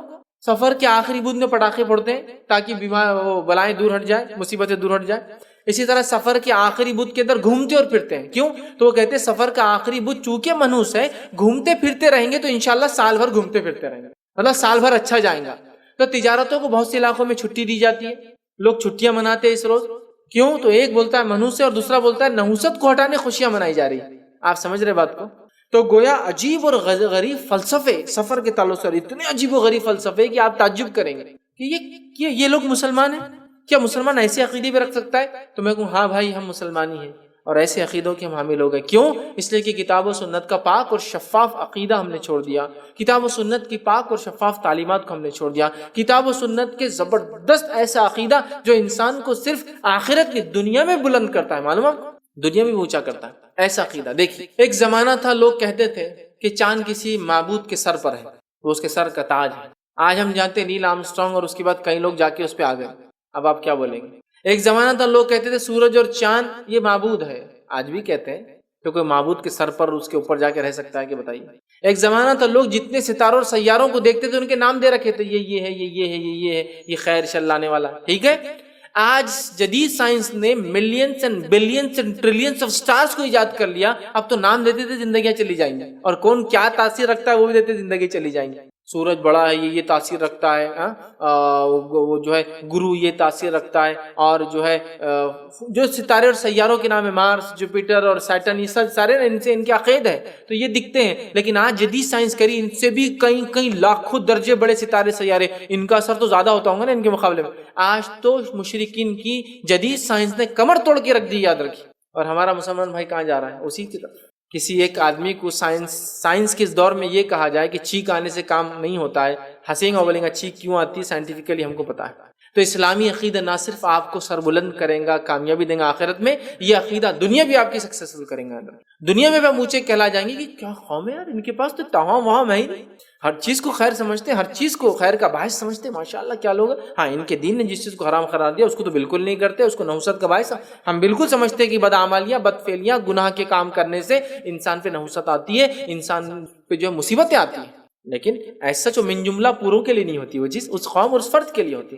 تو اس بات کو سمجھنے کی ہم کو ضرورت ہے. لہٰذا سفر کا آخری بود نبی اکرم صلی اللہ علیہ وسلم بیمار ہوئے، بیماری بڑھتی گئی، پھر آپ کی وفات ہو گئی ربیع الاول کے اندر. یہ سب بے بنیاد ہے، اس کی سیرت میں کوئی بنیاد اور اصل نہیں ہے، اس کی کوئی تاریخی بنیاد اور اصل نہیں. اور اگر بیمار ہوئے بھی تھے مان لیا جائے تو کیا کسی کا بیمار ہونا یا نبی اکرم صلی اللہ علیہ وسلم کا بیمار ہونا اس دن یہ سارے امت کے لیے منحوس کیسا ہوگا؟ مجھے بتائیے. اگر کوئی کہے کہ نبی اکرم صلی اللہ علیہ وسلم کا بیمار ہونے سے سفر کا آخری بود منحوس ہے، تو میں کہوں گا نبی اکرم صلی اللہ علیہ وسلم کا انتقال جس دن ہوا وہ سب سے منحوس دن ہونا چاہیے. جب بیمار ہونے سے نحوست آ گئی تو انتقال ہو گیا، اس دن تو آپ خوشیاں مناتے. 12 ربیع الاول کو کیا نہیں ہو رہا؟ ڈھول تاشے، کھانے پینے، میلے ٹھیلے، سب کچھ ہو رہا. ربیع الاول کا جلوس نکل رہا ہے نا، 12 ربیع الاول کا جلوس. تو میرا سوال یہ ہے کہ اگر صرف بدھ کو بیماری آنے سے یہ ہے تو وفات جس دن ہوئی کتنا منحوس ہوگا؟ نہیں میرے بھائی، کوئی دن نحوست والا نہیں ہوتا. نہیں، اللہ رب العزت نے قوم عاد کے بارے میں کہا نا، ان کو 7 جو ہے 8 دنوں کا اور 7 راتوں کا جو ہے عذاب آیا، اور وہ دن ان کے لیے منحوس تھے، اس لیے لہٰذا منحوس دن ہوتے ہیں. تو قوم عاد پر 8 روز عذاب آیا تو پورے دن منحوس ہو گئے. پھر تو پیر، منگل، بدھ، جمعرات، جمعہ، ہفتہ، اتوار، مطلب وہ 8 دن تھا نا، 8 ڈیز، تو کوئی دن ہی نہیں بچا ہفتے کا جو خیر، اب سب منحوس ہو گئے پورے دن. یہ سب اللاجیکل، وہ ان کے لیے نحوست والے دن تھے، ان کے لیے ان کے بدعمالیوں کی وجہ سے. اس لیے میں نے کہا بدعمالیوں کی وجہ سے نحوست آتی ہے، لیکن وہ من جملہ کسی قوم یا جو ہے سماج کے لیے نہیں، بلکہ اس فرد یا اس قوم کے لیے ہوتی ہے. تو لہٰذا کوئی دن اچھا یا برا نہیں ہوتا ہے، ٹھیک ہے، ہر دن اچھا ہوتا ہے، اللہ تعالیٰ کی طرف سے خیر آتی ہے. یہ انسان کے اعمال ہے جس کی وجہ سے اس کو وہ شر ملتا ہے. تو لہٰذا اب یہ عقیدہ ہم نہ رکھیں کہ یہ دن میں خیر ہے، یہ دن میں شر ہے، یہ گھڑی، یہ جانور، یہ پہل، یہ مہینہ، کوئی مہینہ منحوس اور نحوست والا نہیں ہوتا ہے. سورہ توبہ سورہ نمبر 9 آیت نمبر 51 میں اللہ نے فرمایا اور کہا قُل لَن يُصِيبَنَا إِلَّا مَا كَتَبَ اللَّهُ لَنَا. اللہ فرماتا ہے کہہ دیجئے کہ ہمیں ہرگز کوئی بھلائی یا برائی نہیں پہنچ سکتی مگر وہ جو اللہ چاہے. ٹھیک ہے، اللہ کے رسول کو کہا جا رہا قُل لَن يُصِيبَنَا، کہہ دیجئے کہ نہیں پہنچتی ہم کو کوئی مصیبت الا ما كتب اللہ لنا، سوائے اس کے جو ہمارے رب نے ہمارے لکھ دیا ہے. وَهُوَ مَوْلَانَا، اور وہی ہمارا جو ہے مولا ہے، عطا کرنے والا ہے، مددگار ہے. وَعَلَى اللَّهِ فَلْيَتَوَكَّلِ الْمُؤْمِنُونَ، اور توکل کرنے والوں کو، ایمان رکھنے والوں کو اللہ پر ہی توکل رکھنا چاہیے. تو لہٰذا ہم اللہ پر توکل رکھیں، اس قسم کی بدعقیدہ نہ رکھیں جو ہماری توحید میں شرک اور کفر کی ملاوٹ کر دیتے ہیں، جو اسلام کے پاک اور شفاف عقیدے کو بدنما اور داغدار کر دیتے ہیں، اور اپنے عقیدوں کو ہم پاک کریں، اسلام کے مطابق کریں، تو کوئی مہینہ غم کا نہیں ہے، کوئی سفر کا مہینہ منحوس نہیں ہے، کوئی دن اور کوئی گھڑی نحوست والی نہیں ہوتی، سوائے انسان کے اعمال ہیں جو اس گھڑی اور پل کو اچھا اور برا کرتے ہیں، لیکن اپنے ذات سے کوئی مہینہ یا کوئی گھڑی یا کوئی ہفتہ برا نہیں ہوتا۔ سنن ابو داؤد کی روایت ہے، نبی اکرم صلی اللہ علیہ وسلم فرمایا اور کہا، جو مصیبت تم کو آ پہنچی وہ تم سے ٹل نہیں سکتی، اور جو ٹل گئی وہ تم پر آ نہیں سکتی۔ جو مصیبت آئی ہے اس کو کوئی ٹال نہیں سکتا، اور جو ٹل گئی ہے اسے کوئی نہیں لا سکتا، تو پھر کون سی گھڑی، کون سی بلی، کون سا سفر کا مہینہ اور کون سی چیز پھر اچھائی اور برائی لا سکتا؟ جب آپ فرما رہے جو آنی تھی وہ آنی ہے، جو چلی گئی اس کو کوئی لا نہیں سکتا، پھر بتائیے آپ اس کے بعد ہی مسلمان پتہ نہیں کیسے کیسے عجیب اور غریب عقائد رکھتے ہیں۔ ہمیں چاہیے عقیدے کے معاملے میں بہت مضبوط ہو۔ سفر کے اس مہینے کو جو منحوس مانا جاتا ہے، بولنے کو تو ایک چھوٹی سی چیز نظر آ رہا ہے، لیکن یہ کفر اور شرک ہو جائے گا، اس لیے کہ اگر اس مہینے کو منحوس مان کر ہم نے شادی نہ کی، خوشیاں نہ منائی، تو گویا ہمیں ایک توہام نے ایک اچھے عمل سے روک دیا، یہ شرک ہو گیا اور کفر ہو گیا اور شرک ہو گیا در کے۔ لہٰذا اپنے آپ کو، اپنے گھر والوں کو ہم کفر اور شرک جیسی اس لعنت والے عمل سے ہم بچائیں، اور ہر چیز میں اسلامی عقیدہ کیا ہے یہ جاننے کی کوشش کریں۔ الحمدللہ پچھلے چند سالوں میں نے مختلف مہینوں کو کور کرنے کی کوشش کی، اور سفر کے اس مہینے کو ملا کر 8 مہینے میرے الحمدللہ مکمل ہو گئے۔ تفصیلات دیکھنا ہے تو آپ نیٹ کے اوپر جو فیض سید اسپیس منتھس یا مہینے ڈالیے تو آپ کو پورے مہینوں کی ایک پلے لسٹ مل جائیں گی، جس میں رمضان اس کی فضائل ہم نے دیکھے، اسی طرح رجب اس کی حقیقت دیکھی، محرم اس کی حقیقت ہم نے دیکھی، شعبان دیکھا ہم نے، اسی طرح یہ جو ہے سفر ہم نے لے لیا۔ تو بہرحال بہت سارے مہینے جو، اور ربیع الاول ہم نے دیکھا، تو بہت سارے مہینے میں نے ایک کے بعد ایک سوچا تھا ایک سیریز بناؤں، یہ مختلف اسلامی مہینوں کی تفصیلات دوں، جس سے میں نے کوشش، رجب کا ہم نے تفصیلات دیکھی، ذی القعدہ اور ذی الحجہ کی ہم نے پچھلی بار جو ہے تفصیلات دیکھی، تو کم و بیش 8 مہینے میں کور کر چکا ہوں، اور بقیہ جو 4 مہینے بچے ہیں ان کے تعلق سے بہت زیادہ تفصیلات نہیں ہیں، تو لہٰذا بہت امکانات نہیں کہ ہم اس پہ لے پائیں۔ تو جو مہینوں کی تفصیلات تھی میں نے کوشش کی، اور اس میں جو بدعت اور خرافات ہوتی ہے آپ کے سامنے رکھوں۔ تو سفر کے تعلق سے یہ بات یاد رکھ لیجئے، سفر کے تعلق سے نبی اکرم صلی اللہ علیہ وسلم سے کوئی خاص عمل ثابت نہیں، کوئی خاص روزے ثابت نہیں، کوئی خاص نماز ثابت نہیں، جو آپ کا معمول تھا آپ وہ کرتے تھے، اور آپ نے نہ اس مہینے کو ذرہ برابر بھی منحوس یا نحوست والا ڈکلیئر نہیں کیا۔ لہٰذا اب قیامت تک کے لیے کسی فرد یا امتی کو اس کا حق نہیں ہے کہ وہ اس مہینے کو نحوست والا ڈکلیئر کرے یا منحوس ڈکلیئر کرے، اس لیے کہ اس میں نبی اکرم صلی اللہ علیہ وسلم نے اپنے معمول کے اعتبار سے کام کیا، کوئی نہ آگے اضافہ کیا کام میں، نہ کسی کام کو چھوڑا، اور نہ ہی یہ کہا کہ یہ مہینہ منحوس ہے۔ لہٰذا اب کوئی اگر منحوس کہے تو یہ اللہ کی شریعت میں وہ دخل دیتا ہے، نبی اکرم صلی اللہ علیہ وسلم کے ذریعے جو ہم تک پہنچی اس میں اضافہ کرتا ہے، یا یہ کہتا ہے کہ نبی کو نہیں پتہ چلا تھا یہ منحوس ہے، ہم کو بعد میں پتہ چلا منحوس ہے، لہٰذا وہ نبی سے آگے ہونے کا دعویٰ کرتا ہے۔ اور اللہ نے جو 12 مہینے بنائے جس میں 4 حرمت والے ہیں، یہ اپنے دل سے ان 4 حرمت والوں کے علاوہ ایک منحوس بھی ڈکلیئر کر رہا ہے، ایک غم والا بھی ڈکلیئر۔ اللہ نے کیا کہا؟ 4 حرمت والے ہیں، اس میں کہاں ہے کہ ایک منحوس ہے سفر، ایک غم والا ہے محرم؟ کہاں ہے؟ نہیں ہے نا، تو لہٰذا اب کچھ نہیں ہوگا۔ لہٰذا ہم بھی اس مہینے کو جیسا عام اعمال کرتے کیجئے، اس میں کوئی تیرا تیزی نہیں ہے، کوئی بدھ اس کا منحوس نہیں ہے، کوئی اچھے کام سے مت رکیے، کرتے جائیے جو آپ کو کرنا تھا، عام زندگی اب جیسے گزاریے، جو خیر آنا ہے اللہ کی طرف سے آ کر رہیں گا آپ کے پاس، جو شر آپ کو پہنچنا ہے اللہ کی طرف سے وہ آ کر رہیں گا آپ کے پاس، خیر کو کوئی آپ سے چھین نہیں سکتا، شر کو آپ سے کوئی ہٹا نہیں سکتا جب تک کہ آپ کا اور میرا رب نہ چاہے۔ تو لہٰذا جب رب چاہیں گا جب ہوگا تو پھر کیا سفر منحوس اور کیا محرم غم کا اور کیا کوئی دن اور گھڑی کچھ کر سکتی۔ لہٰذا اپنے عقیدے کو پاک کرے تو خالص توحید پر ہم آ جائیں، ان توہام اور بدفعلیوں سے اور جس کو کہیں گے شگون اور بدشگونوں سے اپنے آپ کو دور رکھے، اور ایک سچے مسلمان کا اور جیسے اصحاب کا صحابہ کا عقیدہ تھا رضی اللہ عنہم اجمعین ویسا عقیدہ ہم اپنا بنائیں، اپنے بچوں کا بنائیں، تاکہ ہم جو اس دنیا میں بھی کامیاب ہو اور آخرت بھی ہماری کامیاب ہو۔ میں اسی پر اپنی بات کو ختم کروں گا۔ اللہ سے آخر میں دعا ہے کہ اللہ سبحانہ تعالیٰ ہمیں پکا اور سچا جو ہے توحید پرست بنائیں، ہم تمام کو کتاب و سنت کی صحیح سمجھ عطا فرمائیں، ہم تمام کو ہر قسم کے شرک اور کفر سے ہماری حفاظت کرے، بدفعلیوں سے اور توہام سے ہماری حفاظت کرے، جب تک ہمیں زندہ رکھے ایمان اور اسلام پر زندہ رکھے، خاتمہ ہمارا ایمان پر ہو۔ آخر دعوانا الحمدللہ رب العالمین، سبحان ربک رب العزت عما یصفون، وسلام علی المرسلین، والحمد للہ رب العالمین۔